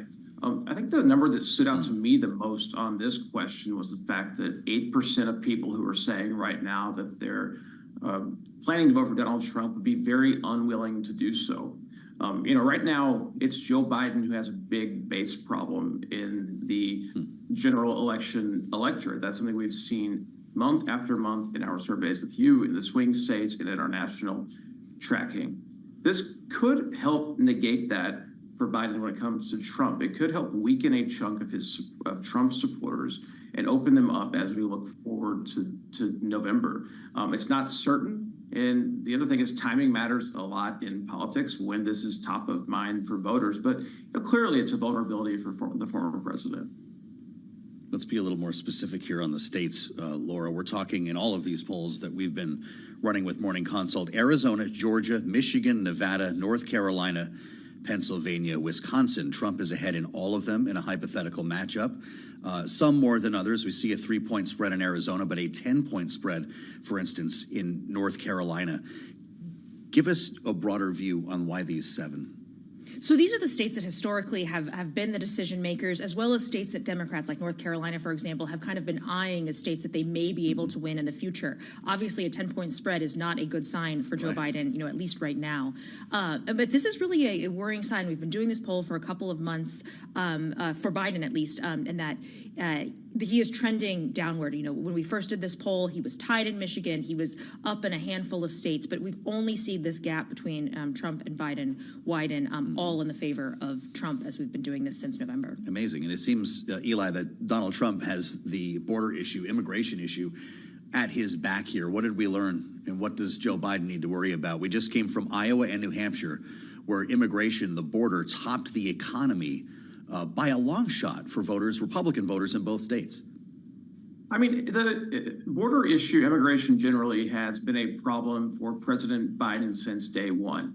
Even when he was pretty popular with the electorate, more voters than not disapproved of some of his early executive actions on this. Clearly, this is a spot where Republicans have an advantage. And as we've seen the numbers, as folks are less likely to cite the economy as their number one issue and forced to pick one, the uptick has gone to immigration. And I think you're seeing Republicans right now jumping on this pretty heavily with the efforts to impeach the Homeland Security Secretary. It was going to be interesting to watch moving forward. I mean, right now, Joe Biden, more voters blame him than any other domestic actor for the state of the border. The question we're going to be watching is if conservatives listen to Donald Trump on Capitol Hill and kill this immigration compromise measure that's emerging from the Senate, will voters take notice? And what will President Joe Biden do about it? I mean, right now, only like 14% of swing state voters blame Republicans in Congress for the situation at the U.S.-Mexico border. It's about the same as who blame Trump. The Biden campaign, the White House, will have a very good case to make that Republicans in Congress and President Donald Trump are to blame for something not happening to fix this. The question will be whether voters are willing to listen and whether they care about some of this inside baseball that's playing out in Washington right now. This is really smart. And Laura, I don't know about you. You wear a couple hats around here and you've spent time covering the Hill.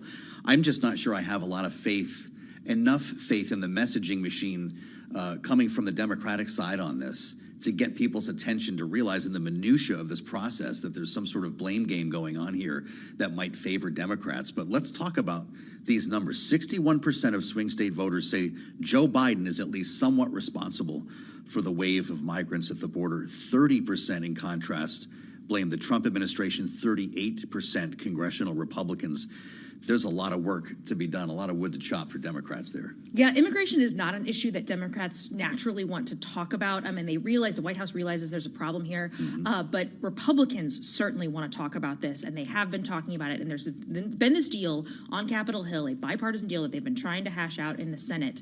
But just in the past couple of weeks, we've started to hear rumblings from Republicans being like, whoa, whoa, whoa, let's not cut a deal. This is an issue we want to run on. And if we hand Joe Biden a win, that takes away a lot of our leverage. We even saw James Langford, Republican from Oklahoma, who was helping broker this deal in the Senate, was censured by his own state party because they were saying, look, he's giving things to Joe Biden, giving things to the Democrats. So this is really kind of where you see the divide of Republicans see this as a winning issue, and this poll really bears that out. They're able to come out on top here, and they want this to be an issue. You see this talked about on Fox News. You see, and that's borne out on the data. We call it sort of a Fox News effect here. Republicans, 65 and older, particularly men, see immigration as a top issue, and it's only rising. Well, the Speaker says it's DOA in the House after all the work that Langford, Sinema, Murphy put together, never mind a guy named Mayorkas who's apparently going to be impeached in the next 7 days. Those were the people at the table, and I wonder your thought on where Eli is going here. Let's say this deal really falls apart. Democrats start blaming Republicans. Do the numbers move in our poll? It's possible. It certainly hands Democrats the argument to say, look, Republicans aren't serious on the border. They don't want to find solutions. They don't want to govern. They just want to have this be a political issue, and real people are suffering in the interim. Whether that message resonates. We've seen time and time again, Biden just can't get credit for anything, and this could be another one of those situations. Well, I'll tell you what. You start looking at this more broadly, Eli, and I don't mean to put words in your mouth here, but when you see Joe Biden losing to Donald Trump, realizing this is hypothetical and we're early on here, in all 7 of these key swing states that you've seized on in our poll, what you're telling our viewers and listeners is that if the election were held today, Joe Biden would lose, right? Yeah, I mean, that's what we saw last week. We saw Donald Trump's strongest standing in our national polling that we're conducting every day here. Clearly, Donald Trump isn't in the driver's seat of the general election, just like he is in the Republican primary, or at least what exists of it still. Joe Biden has a big base problem. It is something that he could try to recover from. It seems like the easiest way of going about this. But, I think as we look ahead and Donald Trump starts to take more center stage on the minds of the American people who haven't really been tuned in to a lot of his legal problems, a lot of the things he said during the Republican primary, a good chunk of the electorate we're going to be watching is the folks who don't like either candidate. And it's a good chunk of the swing state voters. And this might be the one good thing that we're starting to notice in this polling for Joe Biden. It's that since we started doing this in October, the share of these double haters, as I think Amy Walters from the Political Report calls them, who back Joe Biden has been increasing, and the share who backed Donald Trump has been decreasing to the point where Joe Biden has a bit of an advantage with these voters. A lot of them are still on the sidelines. I think those are the folks we're going to be keeping our eyes on in the coming months as we continue to do this. Mm-hmm. Yeah, this is, the moment that No Labels has been waiting for. And I feel like I need to ask you about RFK Jr., because maybe we're not talking about him enough. He raised $7 million, Laura, in the last quarter. I heard as much about RFK as some other candidates on the trail in both Iowa and New Hampshire. In New Hampshire, he's resonated quite a bit with potential Trump voters. What kind of an impact could he have if it is a Trump versus Biden race? So what polling has shown is that he's polling relatively equally between Trump and Biden, but as his name ID gets higher, as people kind of understand more, his policy issues certainly would seem to pull more from Trump supporters than from Biden supporters. One caution, though, he did raise $7 million. That's not too shabby, but he spent 7.7. Okay. So, he's spending more than he's brought in, but he's been able to appeal to, sort of a swath of the donor class, some crypto folks, other folks who have been giving him money. But, as we see the race consolidate, there may be, and people are kind of in this point where they're going out of wishing season. If here's who I'd like to have run to, okay, it looks like it's going to be Trump and Biden again, and I need to, either get behind one of them or just throw my hands up and not vote. The donor split is fascinating to me because we're getting fundraising numbers now, Eli. We'll get more today from the FEC filings. But of that 7 million I mentioned, it breaks down in an interesting way. 5 million came from itemized donations greater than $200. Roughly 224 grand of those itemized donations were from donors who had given to Trump in 2020. Just over 100,000 came from donors to Joe Biden's last campaign. Should we be paying more attention in mainstream media coverage of this campaign to RFK Jr.? We certainly see Democrats get real upset when No Labels comes up. Eli, how about RFK Jr.? I think the data suggests that over the long term, that RFK could probably end up being more of a problem for Donald Trump. I mean, the kinds of thing he talks about on the campaign trail, the kind of conspiracies that he's leaned into are much more attractive to the kind of voters who we think would be inclined to support Donald Trump moving forward. The thing to watch here is the fact that every time we've surveyed in these swing states, RFK Jr. has gotten more famous and more popular. People are taking note of him on the ground in the way they aren't other candidates like Cornel West or Jill Stein. He's got quite an advantage when it comes to attracting voters' attention. The question is going to be in November whether they're willing to pull a lever for him. You also wonder the contrast. If we had three, and this is possible, candidates on stage in the general election debates, assuming Donald Trump shows up for them, imagine that stage with Joe Biden, Donald Trump, and RFK Jr., and the impact that would have optically on this race. And it really, it would change the dynamic drastically, both that gives another option. It also gives permission for people who, if you're just looking at a binary like we were in 2020, people pick one. Right. If RFK Jr. is there, then maybe you see, Marianne Williamson or Cornel West or some of these other candidates. People say, oh, well, if Republicans kind of have their second place option, maybe I could pick, someone else. And that totally blows open the whole race. We know this is going to be close. Sure. A couple percentage points matters a huge deal. Well, that's right. My gosh.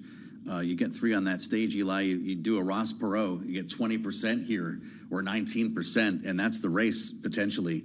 Fascinating. We'll do this again in a month. Is that right? We're doing a monthly roll here. Yep, every month until the election day. I want this exact same panel for next time. Laura Davison, we rely on you, and thank you for great reporting. And Eli Oakley, of course, our partner at Morning Consult. Great to see you, Eli. Thanks for the deep dive on the numbers. We have a lot to learn, and we're going to compare notes later in the program with our panel, Rick Davis and Jeannie Shanzano. Up ahead, do we need a new CHIPS Act? The last one left some important stuff out that we're going to talk about next here on the fastest show in politics. As I mentioned, we'll have the panel a bit later on this hour, and it's Fed Day. Special coverage starts 1:30 p.m. Washington time, as you would expect, here on Bloomberg.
From Bloomberg World Headquarters, I'm Charlie Pellet. 1 hour, 38 minutes to go until the Fed decision. 2 o'clock Wall Street time, 2:30 Wall Street time. We've got Jay Powell's news conference for you live on Bloomberg Radio and television. Treasuries rallied as data showed hiring slowed at a faster than expected pace, and the shares of a New York bank, New York Community Bank, tumbled after it reported a surprise loss, raising concerns about the health of regional lenders. Here's where we stand. We've got the Dow higher now by 18 points. That's a gain of less than 0.1%. Little change right now with the S&P 500 index in the red, down 39, drop there of 0.8%. NASDAQ Composite Index now down 211 points, drop there of 1.4%. This after earnings last night from Microsoft, Alphabet, and AMD. 10-year 3.95% with a 2-year at 4.22%. Gold up $12 the ounce, higher by 0.6%. And West Texas Intermediate crude now down 2.2%, $76.12 a barrel. So we will be getting the Fed decision at 2 o'clock Wall Street time. As for what to expect, here's Bob Michael, Chief Investment Officer for Global Fixed Income at JP Morgan Asset Management. Today is the best day ever for the Fed and Jay Powell to walk in and give a 30-second press conference. He should walk in, survey the room, and say, 6-month annualized rate of core personal consumption expenditures, 1.9%. 2% inflation target met. And again, you can hear the news conference 2:30 p.m. Wall Street time right here on Bloomberg. Boeing shares are rallying up 6.4%. Boeing declined to give financial guidance for 2024, sending a message to investors that it is focused squarely on addressing a troubling string of quality slips. Again, recapping, stocks are trading mixed. Right now, we have got the S&P lower by 40 points, down now by about 0.8%. I'm Charlie Pellet. That Joe Matthew is a Bloomberg Business Flash. All right, Charlie, we thank you and appreciate your being with us here on Bloomberg Radio, on the satellite, and on YouTube. This is Balance of Power, the fastest show in politics. I'm Joe Matthew in Washington. Been hearing a lot lately about reshoring as the chip companies deliver their quarterly earnings results. Been hearing a lot about money being doled out as well. Big grants for the chip makers from the CHIPS Act. This is the first big chunk of that $39 billion in grants that we talked about during the debate around this bill. And you know, lawmakers love to take credit for the CHIPS Act bringing manufacturing back here in the U.S. The problem is if you don't bring the whole chip here, you still have to go back through Asia. And a fascinating conversation we had just about a year ago with David Child, who specializes in this at the Printed Circuit Board Association of America. He writes in National Defense. Just try to get your head around this.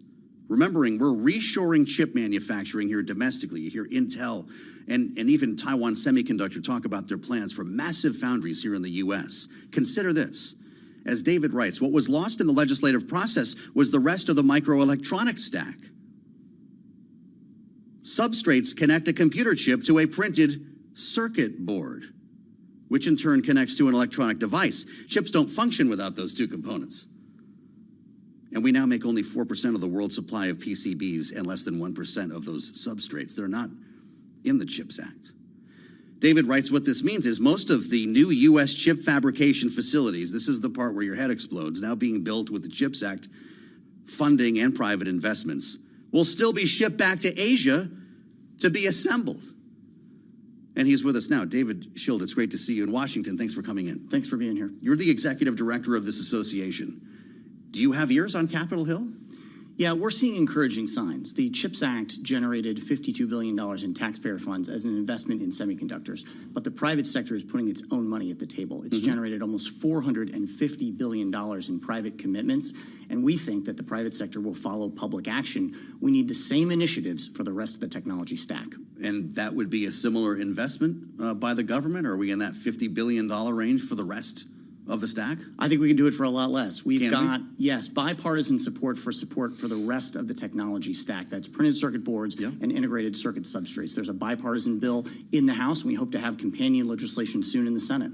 So for the not so tech savvy listening or watching, this is like the green piece of plastic you put the semiconductor on, right? That's part of people can picture a circuit board in their head. And those other components in the stack, where are they being made? Let me guess, China and elsewhere in Asia. Sure. Printed circuit boards are actually a complex laminate of woven glass, copper foil, and other highly engineered materials. And they really make everything possible, from F-150s to F-35s. Everything has a circuit board, an IC substrate, and of course that all-important semiconductor. And you're absolutely right. Over the last 30 years, what we've seen is a severe contraction in the ability of the United States to manufacture these technologies. 30 years ago, we had 2,200 companies making printed circuit boards. Today, we're down to less than 150. And as you said, now instead of having 30% 20% of global market share. We have 4% of global market share. So it's a really steep slide that we need to reverse. How many members do you have? We've got 50 members, and we're growing every day. Our industry saw during the CHIPS Act 3 years ago how important government action was, and that's why we were founded. So where are lawmakers on this? There was a big debate over the CHIPS Act. This thing took months and months. You and I talked about this in the process, but you didn't get acknowledgement from Capitol Hill. I think the CHIPS Act was a very important down payment. It was a very important first step. Now we need to finish the fight. Now we need to invest in the rest of the technology stack. Lawmakers hear this. They understand how we can't have foreign dependency in these critical national security supply chains. So we've seen a lot of positive indications on Capitol Hill. Talk to me about the scale of this whole industry. People think chips. They think about their laptop computer, their phone, maybe an EV. You're talking about jets and missiles here. How far-reaching is this? Printed circuit boards and integrated circuit substrates are ubiquitous. Without that full technology stack, most of modern life isn't possible. And so, our chip makers would tell you, we have 13% of the world's supply made here in the United States. That's unacceptable. We need to grow not just the capacity, but we need to innovate. We need to make the next generation of semiconductors here in America. We would say the same thing about the rest of the microelectronics stack. Let's build the boards and substrates of the future right here in the USA. Did you come up with F-150s to F-35s?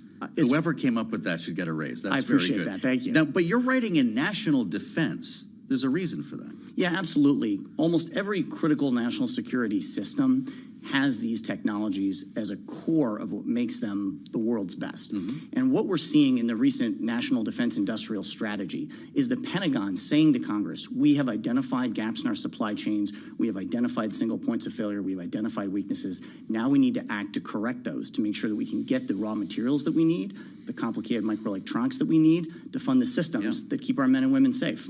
Is the Pentagon an ally? Are the defense contractors allies in this movement? Absolutely. I think everybody wants secure and resilient supply chains. Everybody wants to make sure that we're working with partners and allies to deliver these goods and services. And I'm encouraged by what you're seeing with the Assistant Secretary of Defense, all the way up to the Secretary of Defense. I think there's an understanding now that looking inside our supply chains and asking hard questions is going to lead to real action. Yeah, look, we talk about what would happen if Taiwan were cut off. It's a little more nuanced, I guess, when it comes to these printed circuit boards and the other components that we're discussing, because a bad conversation between President Biden and President Xi can lead to a disruption here. We've seen certainly the impact on components that NVIDIA is making, the ASML story. These can creep out of nowhere. It doesn't, I guess my point, only take a blockade to cause a disruption here. No, there are natural and man-made disasters. The COVID-19 pandemic was really a wake-up call about the fragility of many of our supply chains. Just in recent weeks, we've seen seaborne transport be disrupted in a way that I don't think anybody really anticipated. So it's an argument to make more of what we rely on right here at home. Well, so to that end, how long would it take to reshore this technology with the type of proposal you're looking at? What would this legislation look like?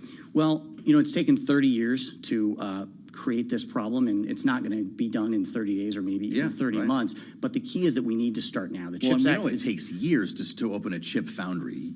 I'm guessing you wouldn't have that amount of lag time with the products you're talking about. No, I don't. You would. I don't think so. But what we want to do is bring more of this work back on shore. Secretary Raimondo has talked about manufacturing nodes, and what I think she's referring to there is a concentration of technology that brings you that end product. And so, if you're going to build a chip factory in Arizona, why not make the substrates? Why not make the PCBs right there as well? You shouldn't have to guess what she means by that, though. Are you in a dialogue with the Commerce Department? Absolutely. They're very supportive of an expanded view of microelectronics manufacturing. I think they need to implement the CHIPS Act as it was written by Congress. But that's why we're working with a bipartisan coalition to bring forward our own legislation. It would fund at billions of dollars direct investment in PCB and substrate factories, and very importantly, it would bring a tax credit to the table for the OEMs, for the purchasers. It creates that Buy American demand signal that's so critical for our industry. Well, that's important, and this would be for U.S. makers only, I presume. It would be for anybody making chips and substrates and boards, boards and substrates in the United States. And it gets us back to a cost-competitive position with Asia. What's this coalition look like? How many people do you have on board? What's the geography look like? You know, we're in the states where your makers are located? Absolutely. PCB factories and substrate factories are all over the United States, sometimes in places that you might not expect. And that diverse coalition obviously brings us a good political footprint. It's quite a story. And I suspect you're going to be sitting in front of the China Select Committee at some point. Is this on Chairman Gallagher's radar? Yeah, absolutely. You know, that committee has recently released a report talking about 150 critical technology areas, critical imperatives where we need to lead the United States. Number one, top of the list, our capacity to make microelectronics, including printed circuit boards. The committee is very aware of this issue, and we're hoping to talk to them soon. The chip makers have got to be behind you on this, right? They need these components to do their work. Yeah, absolutely. You know, they're focused obviously on what the CHIPS Act brings to the table for the direct investments we're seeing. Right, we're seeing these factories come online in places like Ohio and Arizona.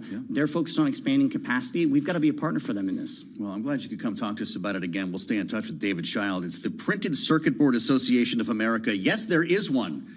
A conversation only here in Washington. David, it's good to see you, and thank you again for your time here on Great Bloomberg. to be here. As Thanks, we Joe. turn to world and national news before we assemble our panel, Nancy Lyons has that in the Bloomberg 99.1 newsroom in Washington. Hi, Nancy.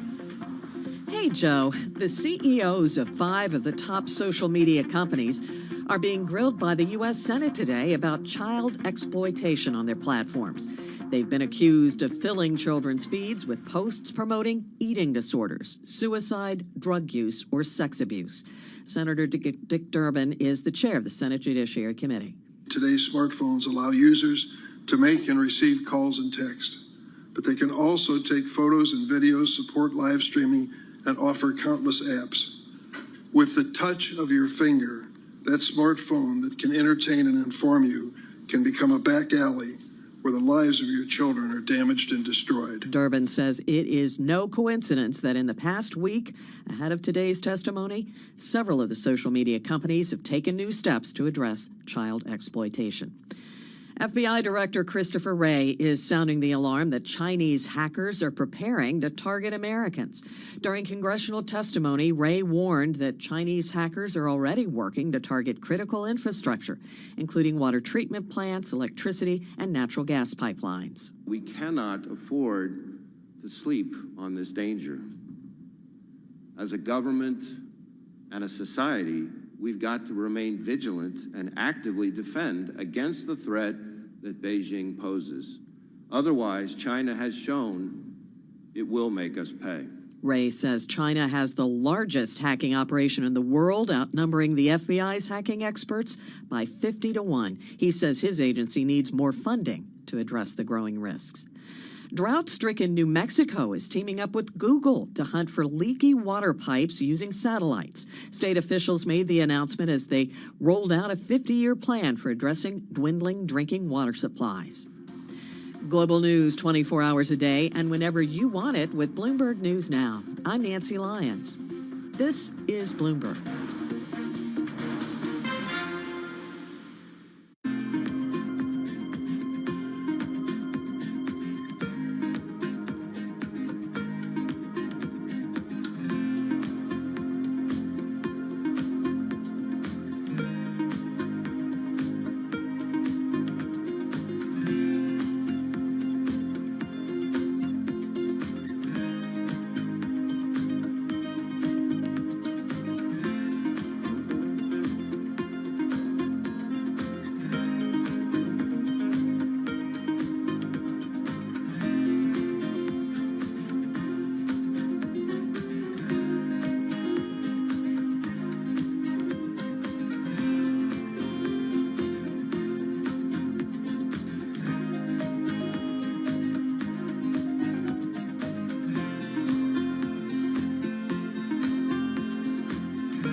From Bloomberg World Headquarters, I'm Charlie Pellet. 1 hour, 20 minutes to go until the Fed decision. 2 o'clock Wall Street time, 2:30 p.m. Fed Chair Jay Powell's news conference. You'll hear it live on Bloomberg. Claudia Sahm is a Bloomberg opinion columnist and the founder of Sahm Consulting. And she told us this morning she would like to see a cut today, but says that's not going to happen for months. They should be cutting this afternoon. Frankly, the case is there. Inflation is coming down. We're headed to dual mandate. Nobody's asking for 200 basis points this afternoon, right? 25 basis points, get moving. And yet I see May as the absolute earliest that the Federal Reserve is going to cut. And you can hear more of the conversation with Claudia Sahm on the Surveillance podcast. You can download it wherever you get your podcasts. Stocks are lower across the board. The Dow, the S&P, NASDAQ all declining. Weakness in tech after earnings last night. Right now we have got the S&P down 43 at 48.81. A drop there of 0.9%. Dow Industrials right now lower by 8. Little changed. Down less than 0.1%. NASDAQ Composite Index down 220 points right now. That is a drop of 1.4%. 10-year 3.95% with a 2-year that's yielding 4.22%. Gold up $13 the ounce back at $20.50, a gain of 0.6%, while West Texas Intermediate crude down 2.3%, 76 even a barrel on WTI. Walmart says it plans to build or remodel about 800 stores in coming years as the world's largest retailer seeks to reach more customers and fuel growth. Right now we've got Walmart up by about 0.3%. Recapping, stocks lower, S&P down now by 0.9%. I'm Charlie Pellet. That Joe Matthew is a Bloomberg Business Flash. All right, Charlie, thanks. Appreciate your being with us here on the fastest show in politics, on the radio, on the satellite, and on YouTube. I'm Joe Matthew in Washington as we assemble our panel now. It's not that often we get breaking news headlines at 1 o'clock in the morning from Capitol Hill, but that was the case in the wee hours today. Good thing I don't sleep very well because I saw it pop in. Impeachment coming out of the Homeland Security Committee, voting just past 1 in the morning to advance articles of impeachment against Alejandro Mayorkas, the DHS secretary. With us now, Rick Davis and Jeannie Shanzano, Bloomberg Politics contributors, their take on this, because I guess we saw this coming, and it's a curious bit of timing here with Alejandro Mayorkas being involved in negotiations over a border deal. Rick, was this appropriate timing? It looks like it's going to the floor next week. Well, it's all part of this broader political effort to try and make this whole issue at the border number one. And we've seen in the recent Bloomberg poll that was just released today how that is now the case, that in many of these swing states, immigration is the number one issue. So this part of it is working. But like, as you point out, a 15-hour congressional committee hearing that ends at 1 a.m. I mean, we only see those when they're voting for appropriations, spending taxpayer money. This is quite unique. And so Republicans are railroading this in. It was a straight party line vote. The question now is, can the Speaker Johnson actually hold all these Republicans in an actual floor impeachment? Because there are a lot of Republicans that were concerned about this, that we haven't really made the case, that it's, politicizing impeachment, and that it could unleash impeachments for any cause in future administrations. And so there is some concerns as we move forward in this process. Jeannie, indeed, it was a party line vote, 18-15. Op-ed in the Wall Street Journal this morning. A policy dispute does not qualify as a high crime and misdemeanor. What are we in for when this hits the floor next week? Yeah, as James Madison liked to say, policy differences does not a high crime and misdemeanor make. He really didn't say that, Joe. I just said it. But this is what we are facing. It is a futile effort on the part of the Republicans in the House. They are politicizing impeachment over policy differences, not even letting Mayorkas testify in front of the committee. And these are folks who, I agree with John Thune, you want a new Homeland Secretary, you should win elections. That should be their focus, because this is a futile effort.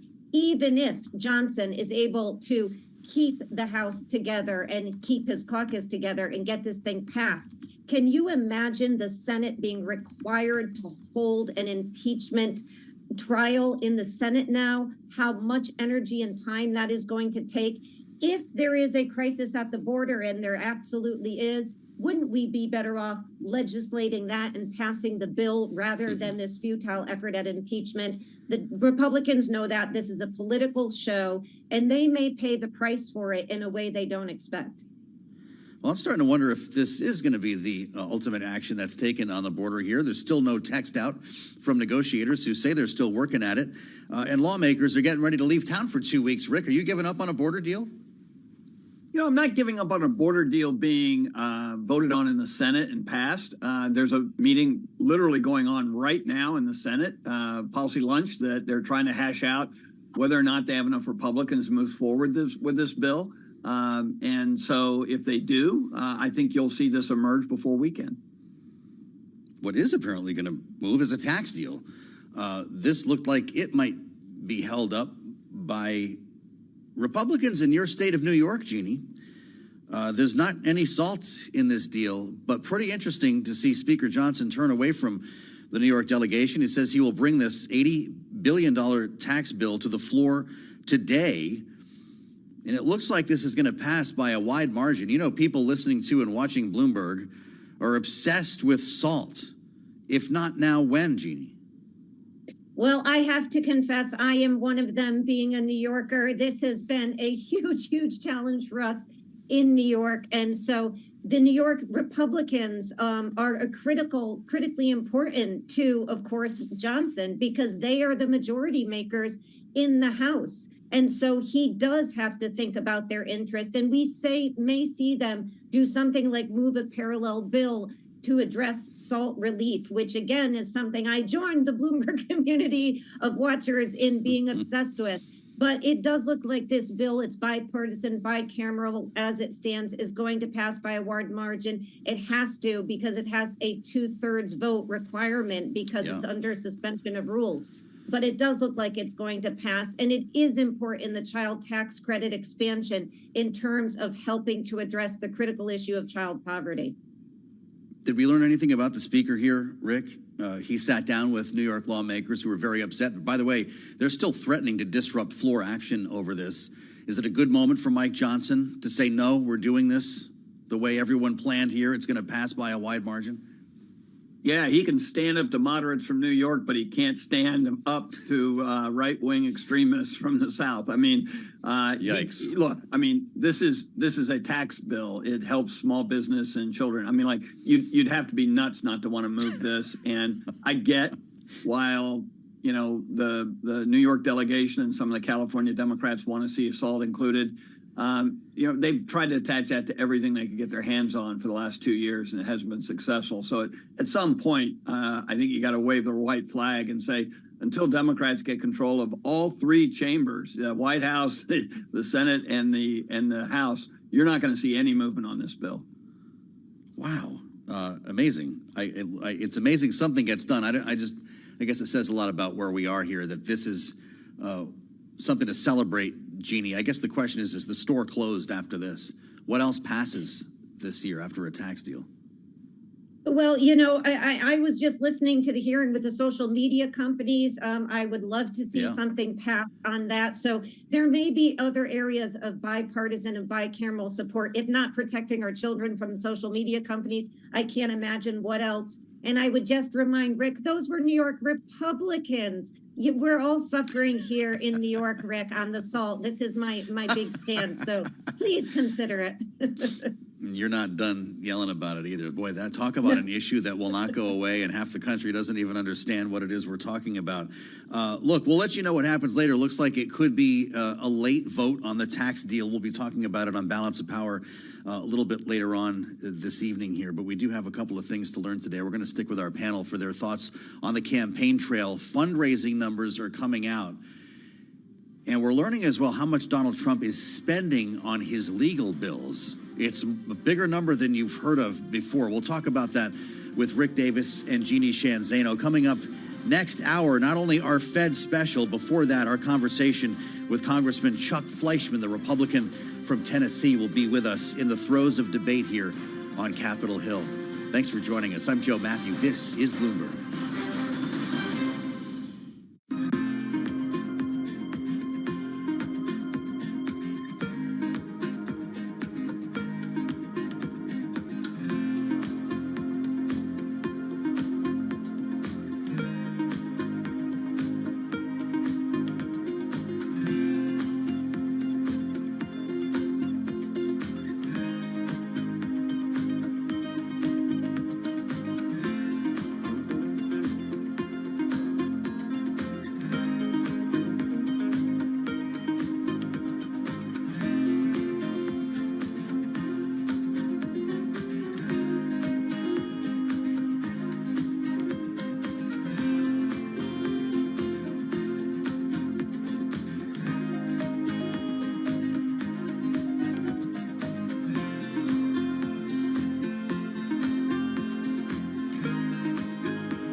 company news headlines on Bloomberg Radio.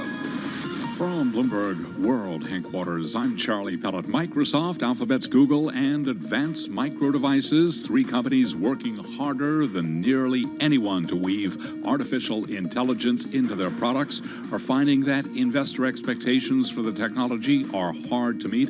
All three are lower after earnings. Advanced Micro Devices now down by 2.2%. Alphabet, parent of Google, plunging 6.9%. Microsoft shares down 1.6%. Microsoft did post its strongest revenue growth since 2022, spurred by interest in new artificial intelligence products that are in turn driving renewed spending on cloud computing. Anurag Rana is a senior tech analyst with Bloomberg Intelligence. Yeah, I think the body language was so positive about the things that are coming through. I mean, the AI workloads, people investing heavily in that. You know, I think this is just the beginning for Microsoft. We'll see a different numbers come out over the next 3 years for, you know, not just Microsoft, but all the cloud vendors. But I think Microsoft has a leap ahead only because of its relationship with OpenAI. And Microsoft now down by 1.6%. By the way, you can hear more of that conversation on the Bloomberg Intelligence podcast. You can download it wherever you get your podcasts. Boeing CEO says, quote, "We caused the problem in that 737 MAX blowout." Dave Calhoun is offering a public mea culpa as the plane maker details its response to a string of quality lapses that culminated in a near catastrophic panel blowout on a 737 MAX. Boeing up today by 6%. New York Community Bancorp shares plunging today after reporting a surprise loss for the fourth quarter and a cut to its dividend. Right now, down 36%. Those are our top company stories. This is Bloomberg.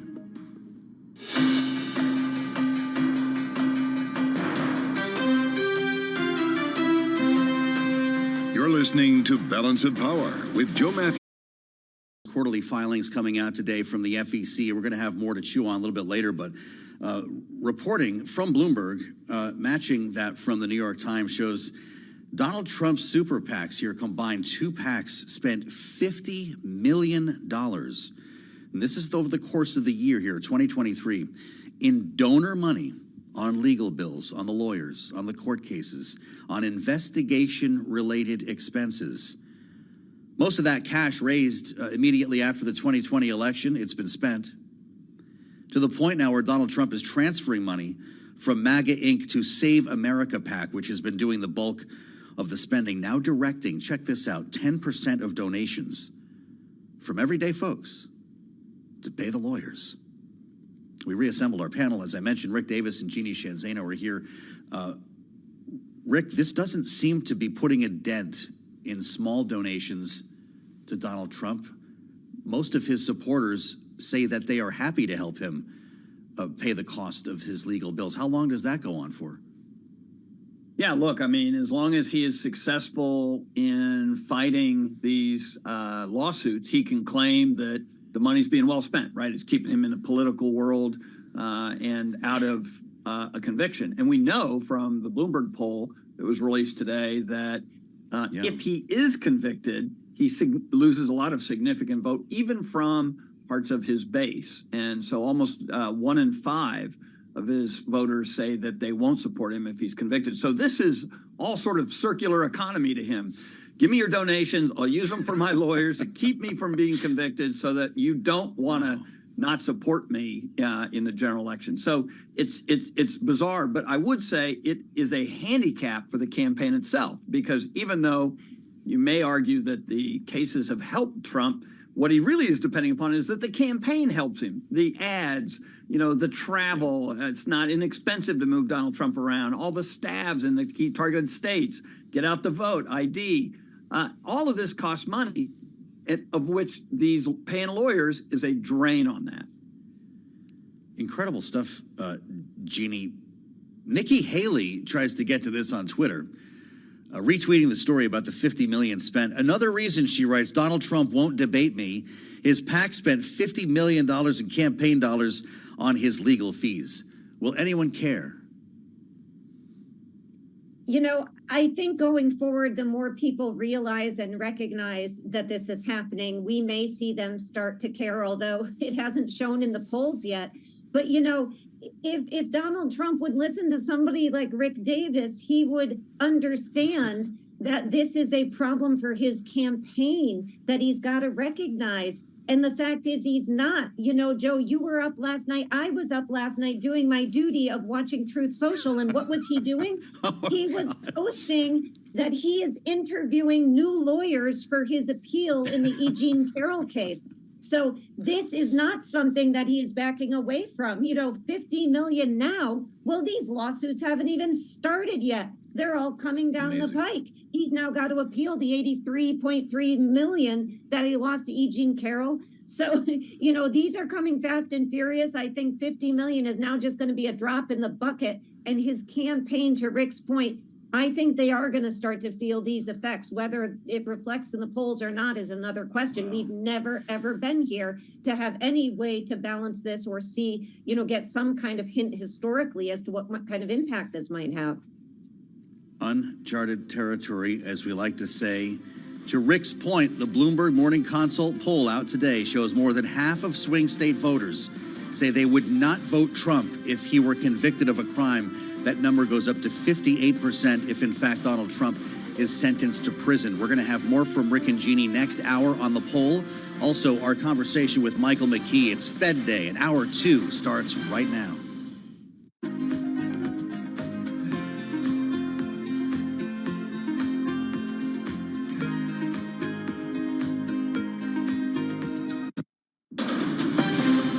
From the world of politics to the world of business, this is Balance of Power.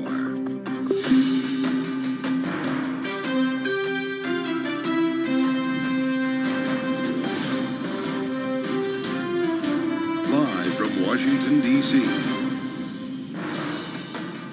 The Fed is about to speak. Welcome to the fastest show in politics as Washington waits for word from the Fed. And, of course, the start of Bloomberg special coverage. That's a half an hour from right now. Coming up, we'll have a live update from the Federal Reserve from Bloomberg's Michael McKee and a conversation with Republican Congressman Chuck Fleischmann from Tennessee. He's going to be with us here at the table in just a moment after we update Wall Street. We start there, as always, with trading and Charlie Pellet in New York. Hey, Charlie. Hi, thank you very much, Joe Matthew. We got you covered. Whole team ready to go now. Fed coverage, Fed Wednesday. Stocks trading mixed right now. Dow Jones Industrial Average up by 44 points, a gain right now of 0.1%. S&P lower by 36, down 0.8%. NASDAQ hard hit today. Tech stocks moving lower. We have got NASDAQ down 200, drop there of 1.4% among those tech names. Microsoft down 1.5%, Alphabet down 6.8%, Advanced Micro Devices down 2.2%. 10-year yield 3.95% with a 2-year 4.23%. Gold up $11 the ounce, up 0.6%. West Texas Intermediate crude down 2.4%. Bottom line here, Fed Wednesday, mixed day for stocks. I'm Charlie Pellet, and that, Joe Matthew, is a Bloomberg Business Flash. All right, stand by. All right, Charlie, we thank you, and thanks for being with us here on the Wednesday edition of Bloomberg's Balance of Power. Our special Fed coverage will begin in just about a half hour on Bloomberg TV and radio. And before we get to the congressman, we'll be joined in a moment by Chuck Fleischmann of Tennessee. We want to get to the Federal Reserve and our own Michael McKee, Bloomberg economics editor, standing by for word here. Michael, what are we going to hear today? Well, we're probably going to get a change in the statement, certainly no change in policy, but a change in the statement to bring it back to more neutral language from the previous language that they're considering how much additional firming they might need to do. They're not going to raise rates again at this point, so it looks like they'll probably set us up for a cut somewhere down the road by adopting some more neutral language. Then the question becomes, does Jay Powell say anything that gives a hint to when they might want to start cutting? And does he give any hints about when or if they want to start tapering their balance sheet runoff? So there's some news possible, but it's sort of more a setup than an actual change in anything. We always obsess over your questioning of Jay Powell. Today will be no exception. Michael McKee, once we get into that news conference, I'm wondering what kind of a posture you expect the chairman to take here as the market is expecting, or at least acting like it expects, cuts in March.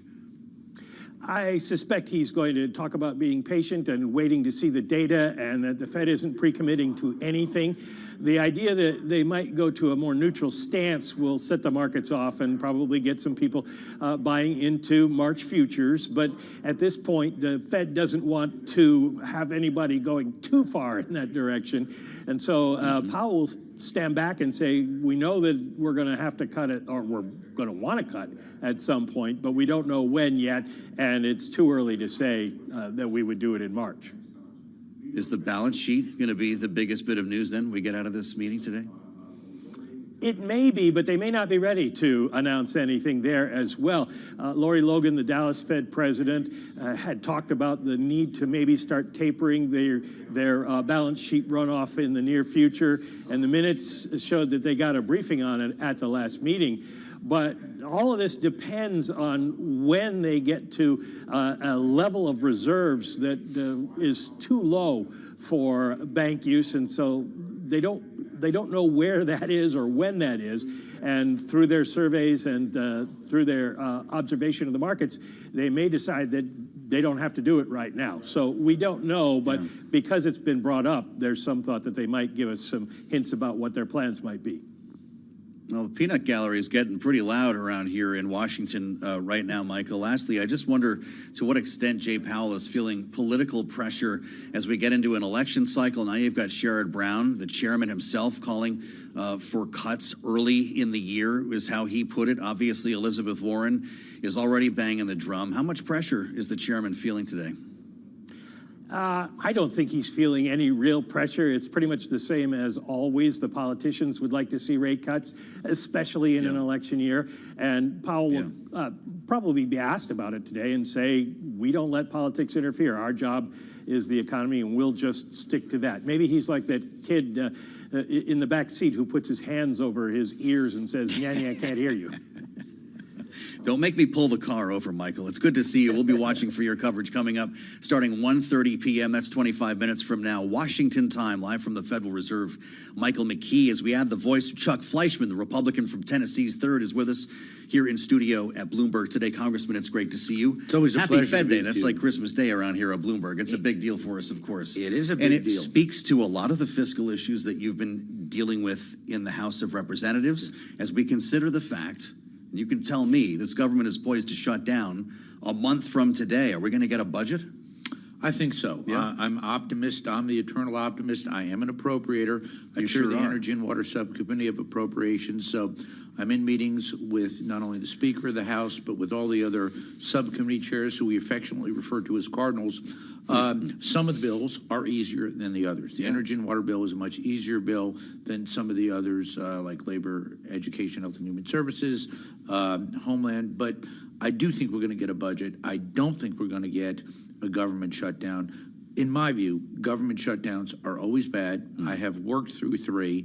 They always cost more money. They never work. And afterwards, the country suffers for it. I suggest we get together, put together a budget deal that is not going to be ideal. Let's face it, we're almost halfway through, and it's not going to be the budget deal that I would write as a conservative Republican, but it's certainly not going to be a left-wing liberal agenda. So it's going to be a blend, but we'll get that passed, and then we've got fiscal 2025 right on those heels. Right. Well, that's what makes this almost an eye roll. My goodness, the minute you figure out a CR or a budget to last the rest of the year, the president's doing his State of the Union and dropping a budget, and we start this whole cycle all over again. Do you have faith in the Republican conference and specifically in the Speaker to navigate through these waters here?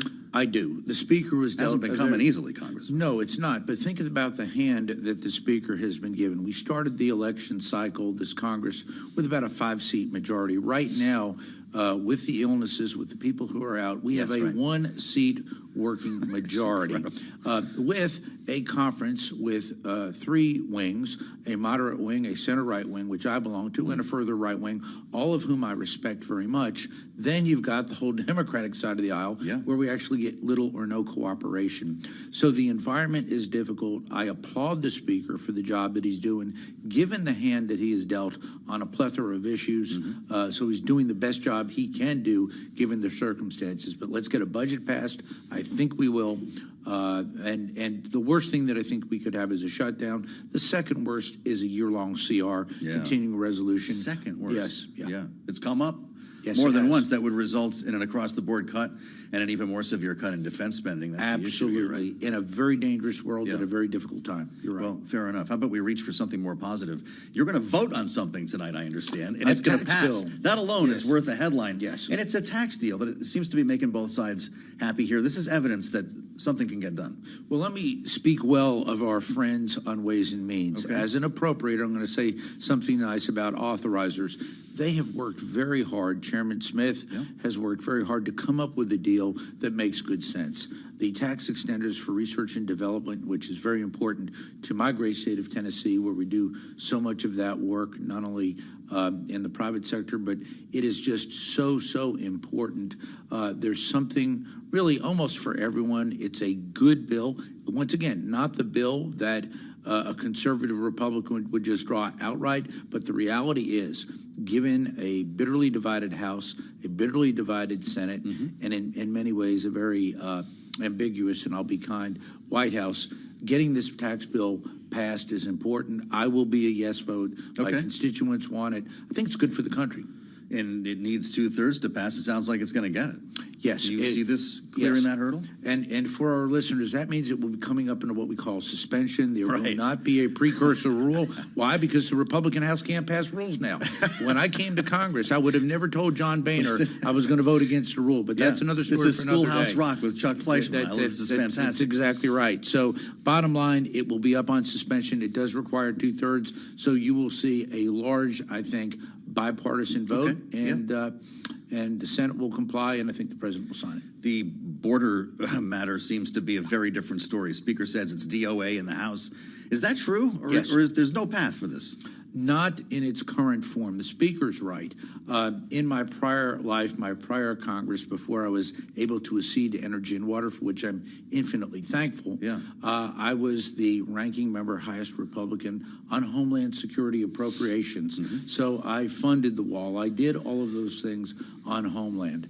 The reality is, from the inception, this administration has been an abysmal failure on the border. They incentivized illegal immigration. They took away the Trump-era policies. This deal wouldn't change that?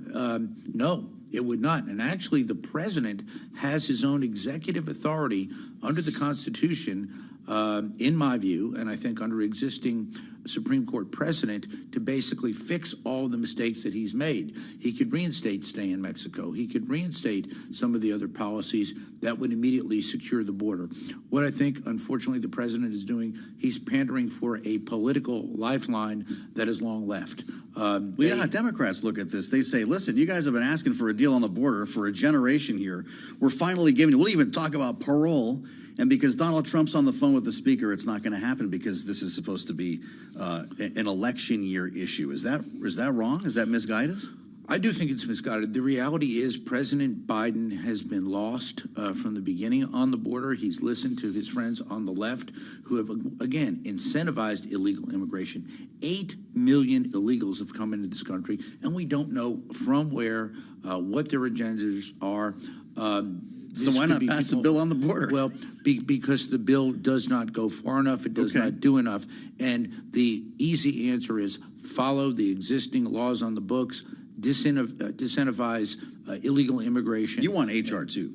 Yeah, I want H.R. 2. And we should have had H.R. 2. Then again, we haven't even seen text yet. Yes. Are you confident of what's in this deal? No, I am not.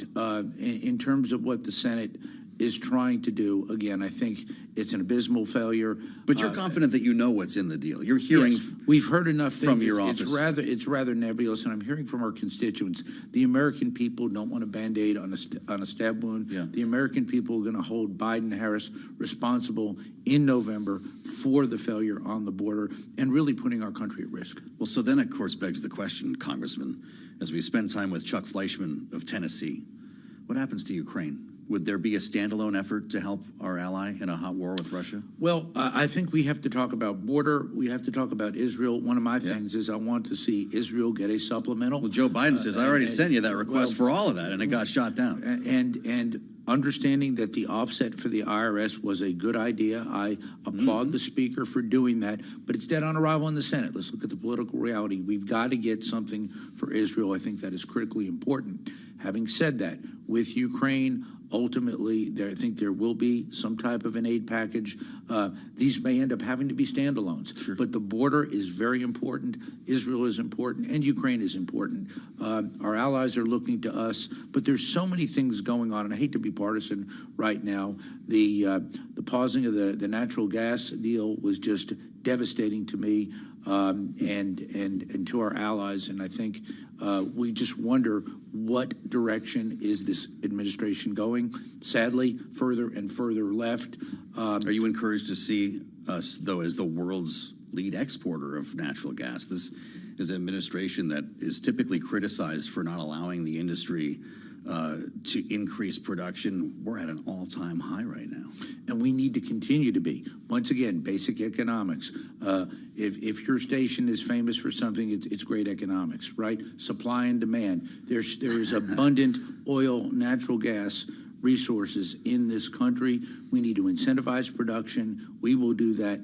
I know Donald Trump will do that. We'll say maybe not day one, but probably day 3. He'll fix the border on day 1, and maybe a host of other things. That's the thing. He's a dictator, right? I heard drill, baby, drill. Well, we've seen reviews like this before where they didn't have to stop the expansion. Would that be a more appropriate move for you? Do the review, but allow the industry to continue to grow. The industry has got to grow. We've This is got to the LNG incentivize. review. Absolutely. Yeah. Well, and all of the above. LNG, petroleum. We've got abundant resources in this country. There are oil fields in Texas that dwarf the size of the oil fields in Saudi Arabia. We've got these resources. Produce it. We will drive the price down. It will be, we want to incentivize it. I want American oil producers and natural gas producers to make money. We're capitalists. We want to incentivize that. If they make money, stockholders make money, the economy will grow, and we can get back to common sense business practices in this country. Again, there used to be a time when Republicans and Democrats disagreed on certain issues, but on the core issues of keeping our economy strong and keeping our resources flowing, we were together and our country moved forward. I want to get to that point again. You talk about your time on the Homeland Security Committee.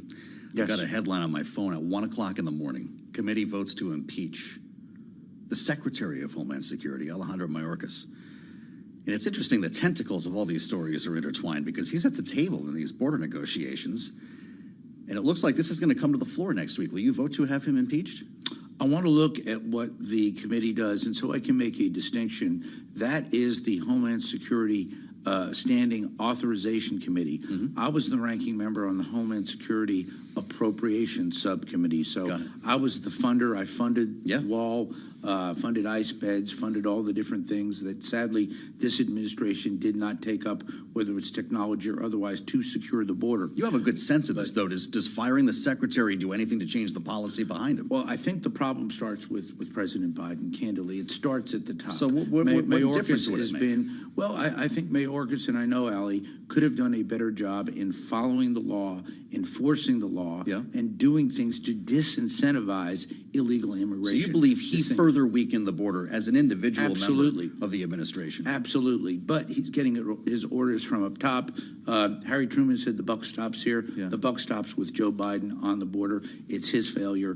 Mayorkas is basically the failed messenger. I need to ask you about, lastly, something that you're working on. I only have a minute. Sure. We're trying to get our arms around AI. You just announced a quantum computing partnership with the private sector. Is that the way we get to this? Absolutely. Chattanooga, the greatest mid-sized city in America, perhaps the world, my home city, through EPB, working with our great national lab, which I fund through the Energy and Water Subcommittee, Oak Ridge National Lab, the strongest of the 17 national labs. I bring people together, great minds together. So we have quantum computing technology with quantum computing commercial network. They're coming together, they're working together, one of a kind in the nation. Yes, that's how we get there. We want to commercialize it. We want to make it there for all Americans. It's going to require a partnership with the private sector, though, is the point. Government's not going to be able to do this. Absolutely. The government has a role, as does the private sector, and our local, state, and federal leaders. Congressman Chuck Fleischman from Tennessee's 3rd. Great to see you here at Bloomberg. Come back and see us again. On the radio, on the satellite, on YouTube, this is Bloomberg.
From Bloomberg World Headquarters, I'm Charlie Pellet. 121 right now on Wall Street. Big tech getting crushed. Stocks mixed. Right now we have got the S&P trading lower by 36 points. A drop right now of 0.7%. Dow Jones Industrial Average is higher as of now, up 15, little changed, up less than 0.1%. NASDAQ is down 183 points, a drop there of 1.2%. Lots of moving parts to today's trading. Traders gearing up for the Fed decision, 2 o'clock Wall Street time. We are minutes away from our coverage beginning. Also, traders are scrambling to digest a sell-off in big tech, Treasury refunding plans, and a weaker than forecast numbers this morning on employment. S&P again down 37, drop there of 0.7%. The 10-year 3.96%. 2 years yielding 4.24%. Gold up $11 the ounce, up 0.6%. While West Texas Intermediate crude is down 2.5%, 75.85 a barrel. I'm Charlie Pellet. That Joe Matthew is a Bloomberg Business Flash. Right, Charlie, thanks and appreciate your being with us here as we wind up to our special Fed coverage that's less than 10 minutes away. I'm Joe Matthew in Washington. Kaylee Lyons will be back tomorrow here on Balance of Power. As we assemble our panel, Rick Davis and Jeannie Shanzano are with us. Bloomberg Politics contributors who have been knee-deep in our new poll, our latest swing state poll that we're conducting with Morning Consult here. And it brings us back to our conversation earlier about Donald Trump's legal issues. Some of the key takeaways here, though, point us back to immigration. Rick Davis, the number one issue, as we learned firsthand on the ground in Iowa and again in New Hampshire among Republican voters. And it speaks to the debate happening right now in Washington. We just talked about it with Chuck Fleischman, the congressman, making pretty clear that Republicans want to campaign on this. And it's a winning message right now, as we learned, isn't it? Yeah, it really is. And it's been coming up consistently through the course of this primary campaign. If you remember, just a few months ago, all we talked about was the economy. The economy was what was driving this election. Biden's failure to get ahead of inflation was really dragging him down.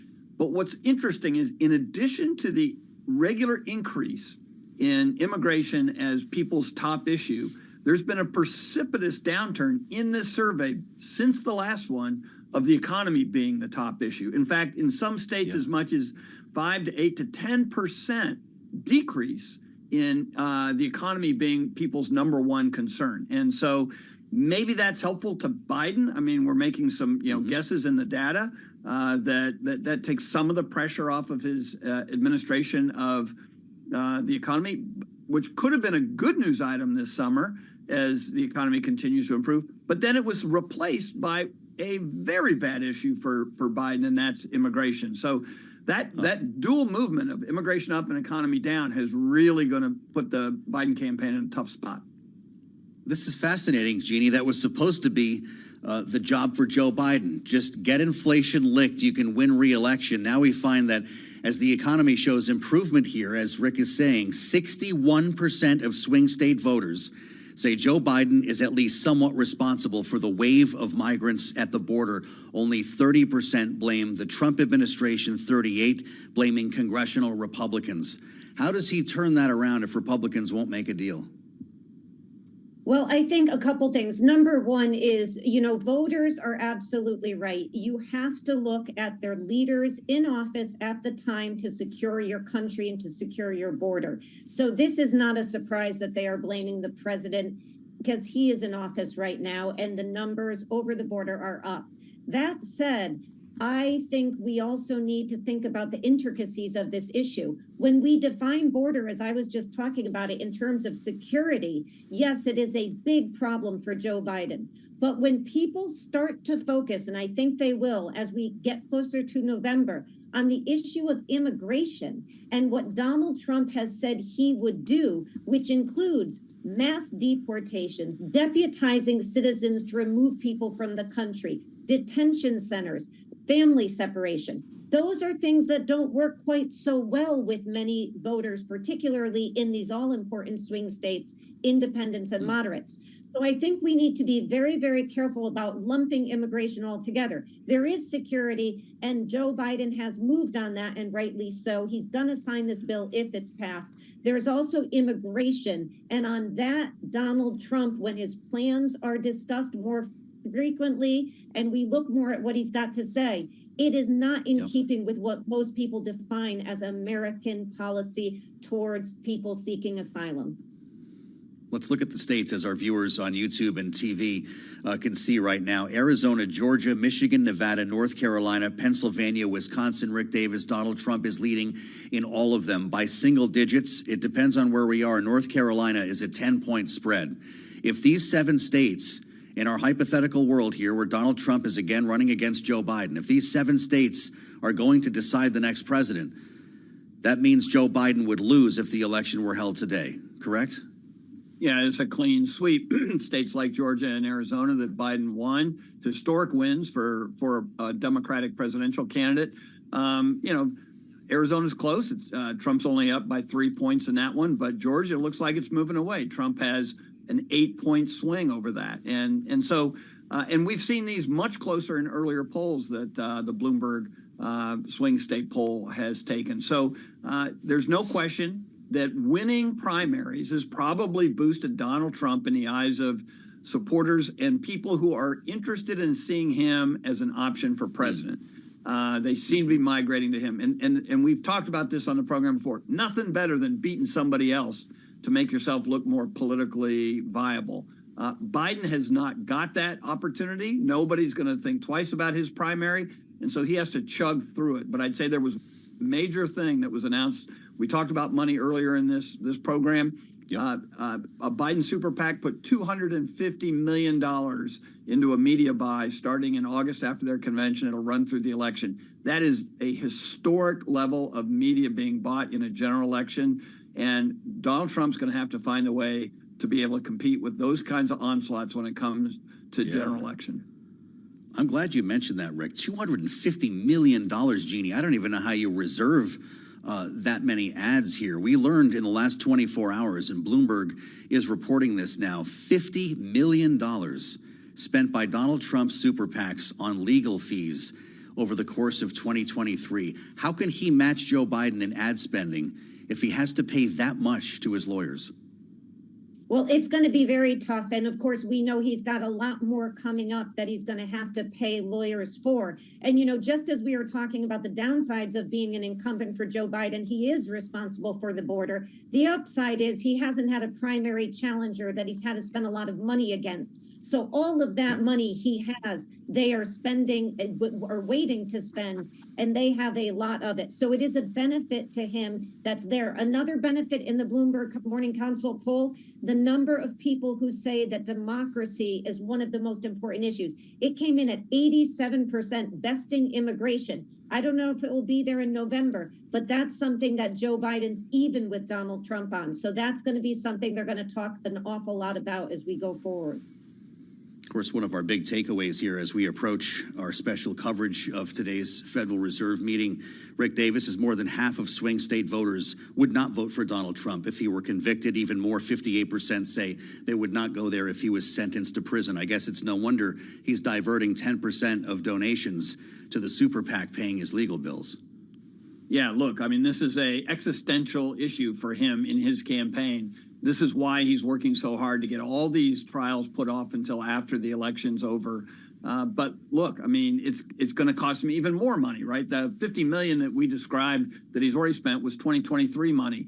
All these appeals, all these new cases that he is having to prepare for and execute on, going to last the entire year, 2024, through the election, is going to significantly stress out his cash on hand with these super PACs. And of course, that makes it even harder to compete with these big chunky amounts that the Democrats are putting to work. I mean, Biden's got 117 million cash on hand at the end of the year. And you compare that to things like the RNC, which is dead broke. You know, you really wonder, how is the Republican machine going to be able to resuscitate itself financially to compete with these big numbers? These are big questions that we're going to attempt to answer over the course of this cycle, and we'll have more on the FEC filings, fundraising totals coming out over the course of today when we get back together for Balance of Power at 5 p.m. Washington time here on Bloomberg TV and radio. Big thanks to Rick Davis and Jeannie Shanzano here on Balance of Power.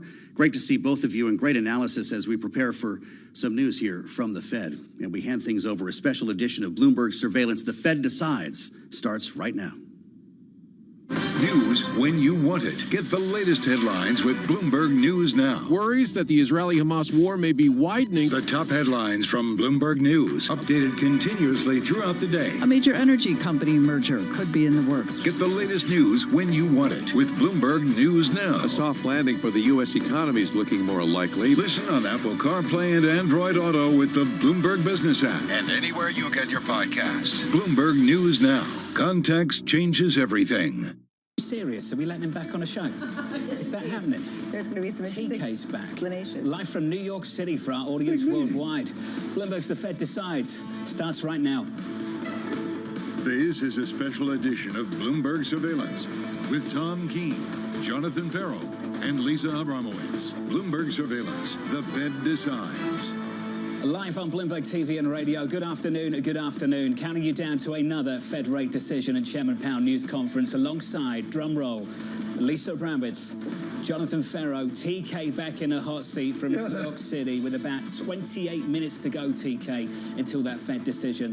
What are you looking for? What am I looking for? I think it's John and Lisa decide. I mean, that's what we're going to call the show today. What I'm going to look for is it's a changed script. Since about 10 a.m. this morning, we saw some economic data, but a bank surprise. Lisa, before we went on air, was talking about the joy here in NYCB, and I got a real rate that's on jump condition move towards Priya Misra thinks we're going. I have to say, TK, New York Community Bank was not on my bingo card for Fed decision day, but Bramo, that seems to be driving this market going into this call. What's interesting is there's this community bank that bought some of the assets of Signature Bank. We can go into all of the details. Bottom line is this. A lot of regional banks have come on show after show, said we're healthy. Then suddenly you get one company coming out saying that they've got a loss and they're going to cut the dividend, and suddenly people are pricing in with greater certainty a rate cut in March. And these are the moves you've got in the bond market. Let's get straight to it. Treasury's shaping up as follows. We're down 10 basis points on a 2-year. On a 10-year, yields are lower by 7 basis points. Tom, 3.95 on a 10-year now. Yeah, right through. I mean, and again, it was a velocity here. The ECI showed a little bit of that wage growth maybe coming off today, but then the banking shock and the bond market sets us up where there's ever more importance here. Not so much the statement, but this press conference today under a 4% 10-year yield has a new importance. It raises the question, Tom. The stress for one particular bank, Lisa, a reason to buy this bond market or an excuse?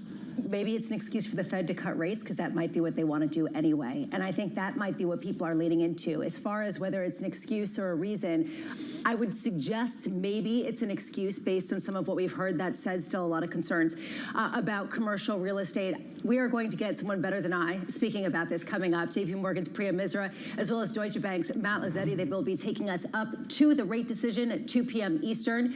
Then immediate reaction from former Fed Vice Chair Richard Clarida, KPMG's Diane Swank, PGIM's Robert Tipp, and Bank of America's Michael Gapin. And finally, this is the main show, right? So the Chair Powell's news conference, and we're going to talk all about the nuances and what he actually said with former New York Fed President Bill Dudley and BlackRock's Jeff Rosenberg. A fantastic lineup for something that people don't expect a lot, but this got a whole lot more interesting with New York Community Bank. Fantastic post-game show, great pre-game show as well. Let's kick it off with Priya Misra of JP Morgan Asset Management. Sometimes the guests ask the best questions themselves. Priya, you've done that. How outdated is the December dot plot? That's a question you've asked. How outdated is it?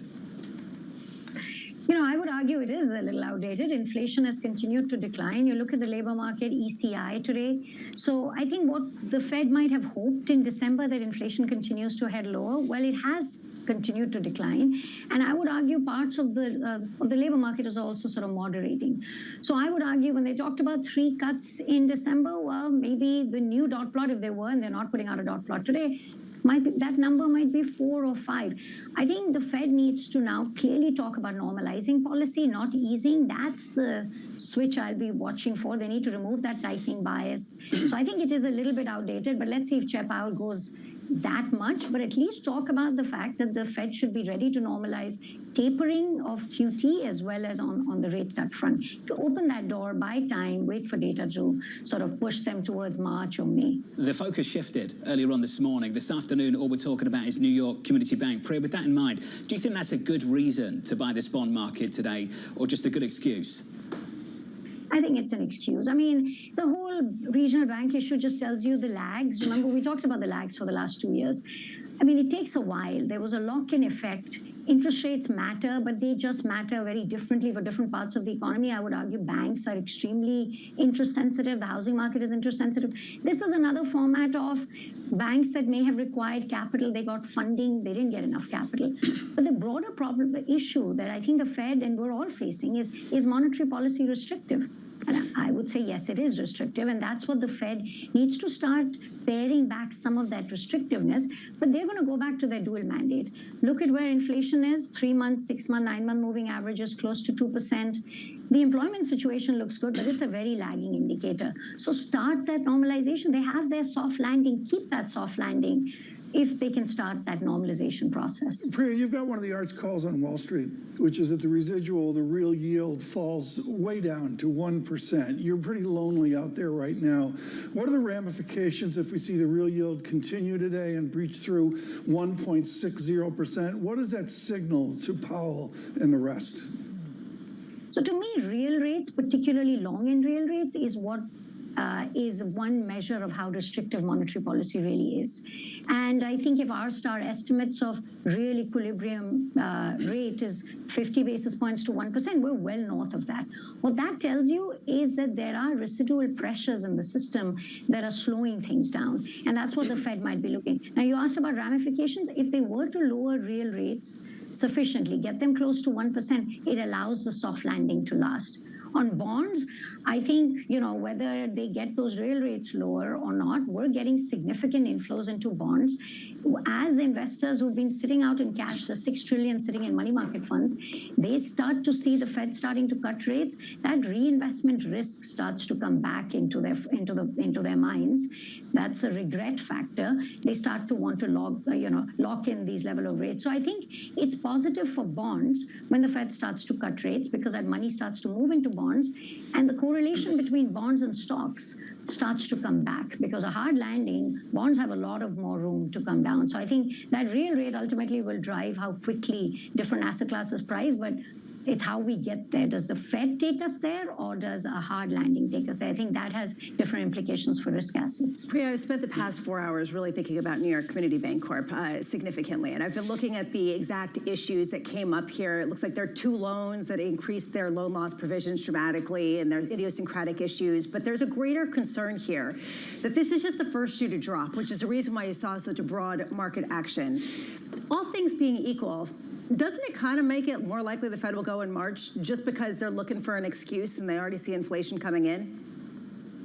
So even without New York Bank Corp, there's an argument for them to go in March. They've got inflation down to 2%. Wages are also telling them that wages, rent, inflation, all the leading indicators of inflation is telling them we're getting back to 2%, which means the real policy rate is actually going higher. If they don't do anything with Fed funds and inflation is lower, they're becoming more restrictive. The banking sector woes, where I think there are losses within the banking sector, within the broader economy, that high real interest rates impose. This is just another manifestation of that.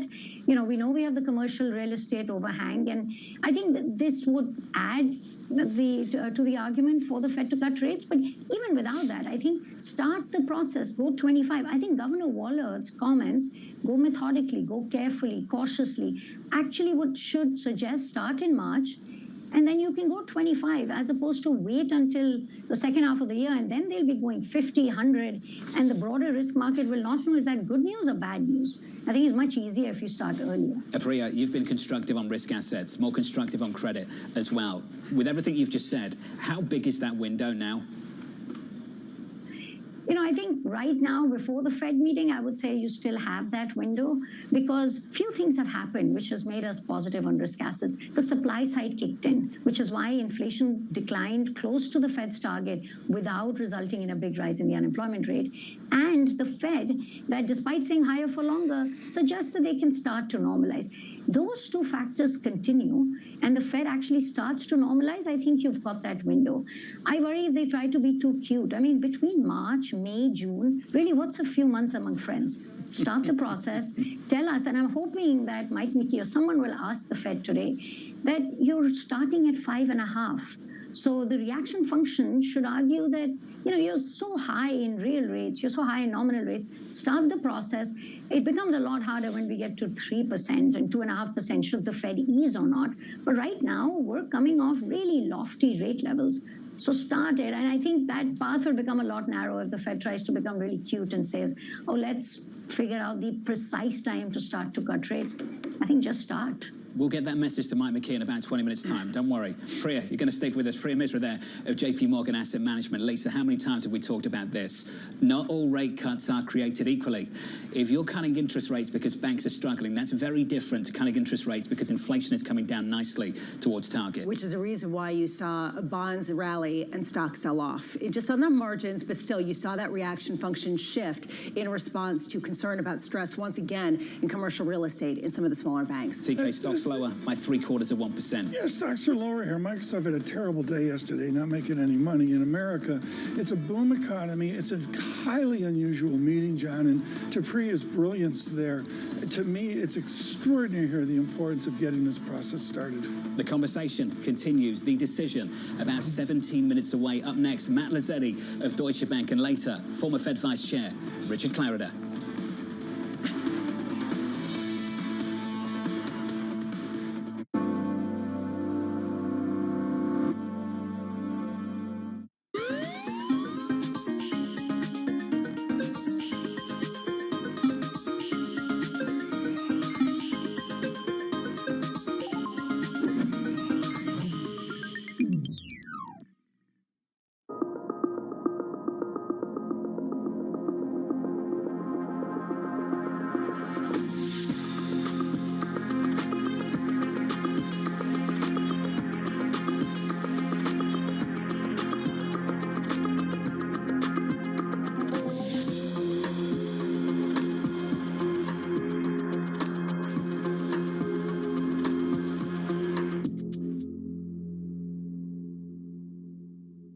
Bloomberg has enhanced search on the terminal to deliver what you need when you need it. Now, you can simply type phrases in everyday English in the command line. Compare financials. Find people. Analyze markets. You can enter phrases or ask questions. What do you want to know today? Ask a question or visit SearchGo to find answers now.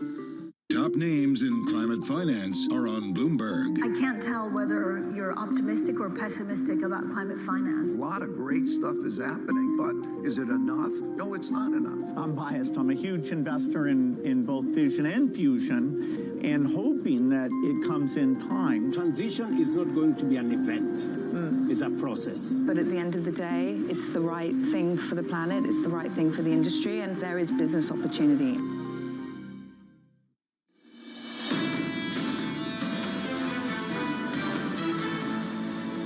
The Fed. We know that the Fed isn't going to do anything. I don't think the Fed's going to move this month. The Fed's in a really tricky spot. It's a very, very tight rope. Officials will more clearly outline how they're thinking about rate cuts over the next year. They'll move to a more kind of balanced language. We're going to hear Powell more in this careful camp. Probably going to maybe pull back a little bit in terms of the expectations that is already in the market about March. It's going to be essentially validating at least some of what markets are pricing in. Open a door, but basically tell us it hasn't decided when it's going to walk through it. He's going to say that there's been progress. If you look at the amount of progress you've had on inflation, it's been really substantial. The Fed can take some credit for that and some comfort in that. Today is the best day ever for the Fed and Jay Powell to walk in and give a 30-second press conference. The Fed has been reluctant to wave the victory flag, but maybe they'll start to raise it and let it blow a little bit in the tailwinds of the economy. The Fed decides. The decision 15 minutes away. Here's the price action on equities this afternoon. In the equity market on the S&P 500, lower by almost 0.75%, down by more than 1% on the Nasdaq. Disappointing lofty expectations, tech earnings yesterday afternoon, and then a struggle for New York Community Bank. Difficult numbers for them. That stock is down and down hard. In the bond market, it means this: so 2-year, 10-year, 30-year, getting bought. Yields are lower by 6 basis points, 396.72 on a 10-year. The last time the Federal Reserve met, Lisa, the 10-year closed that day in the middle of December at 4.0164%. I don't think we've closed below 4% on a 10-year in more than 2 weeks. And we're talking about the potential for Fed Chair Jay Powell to push back or not. He could lean in and he could basically say, look, it looks like the market understands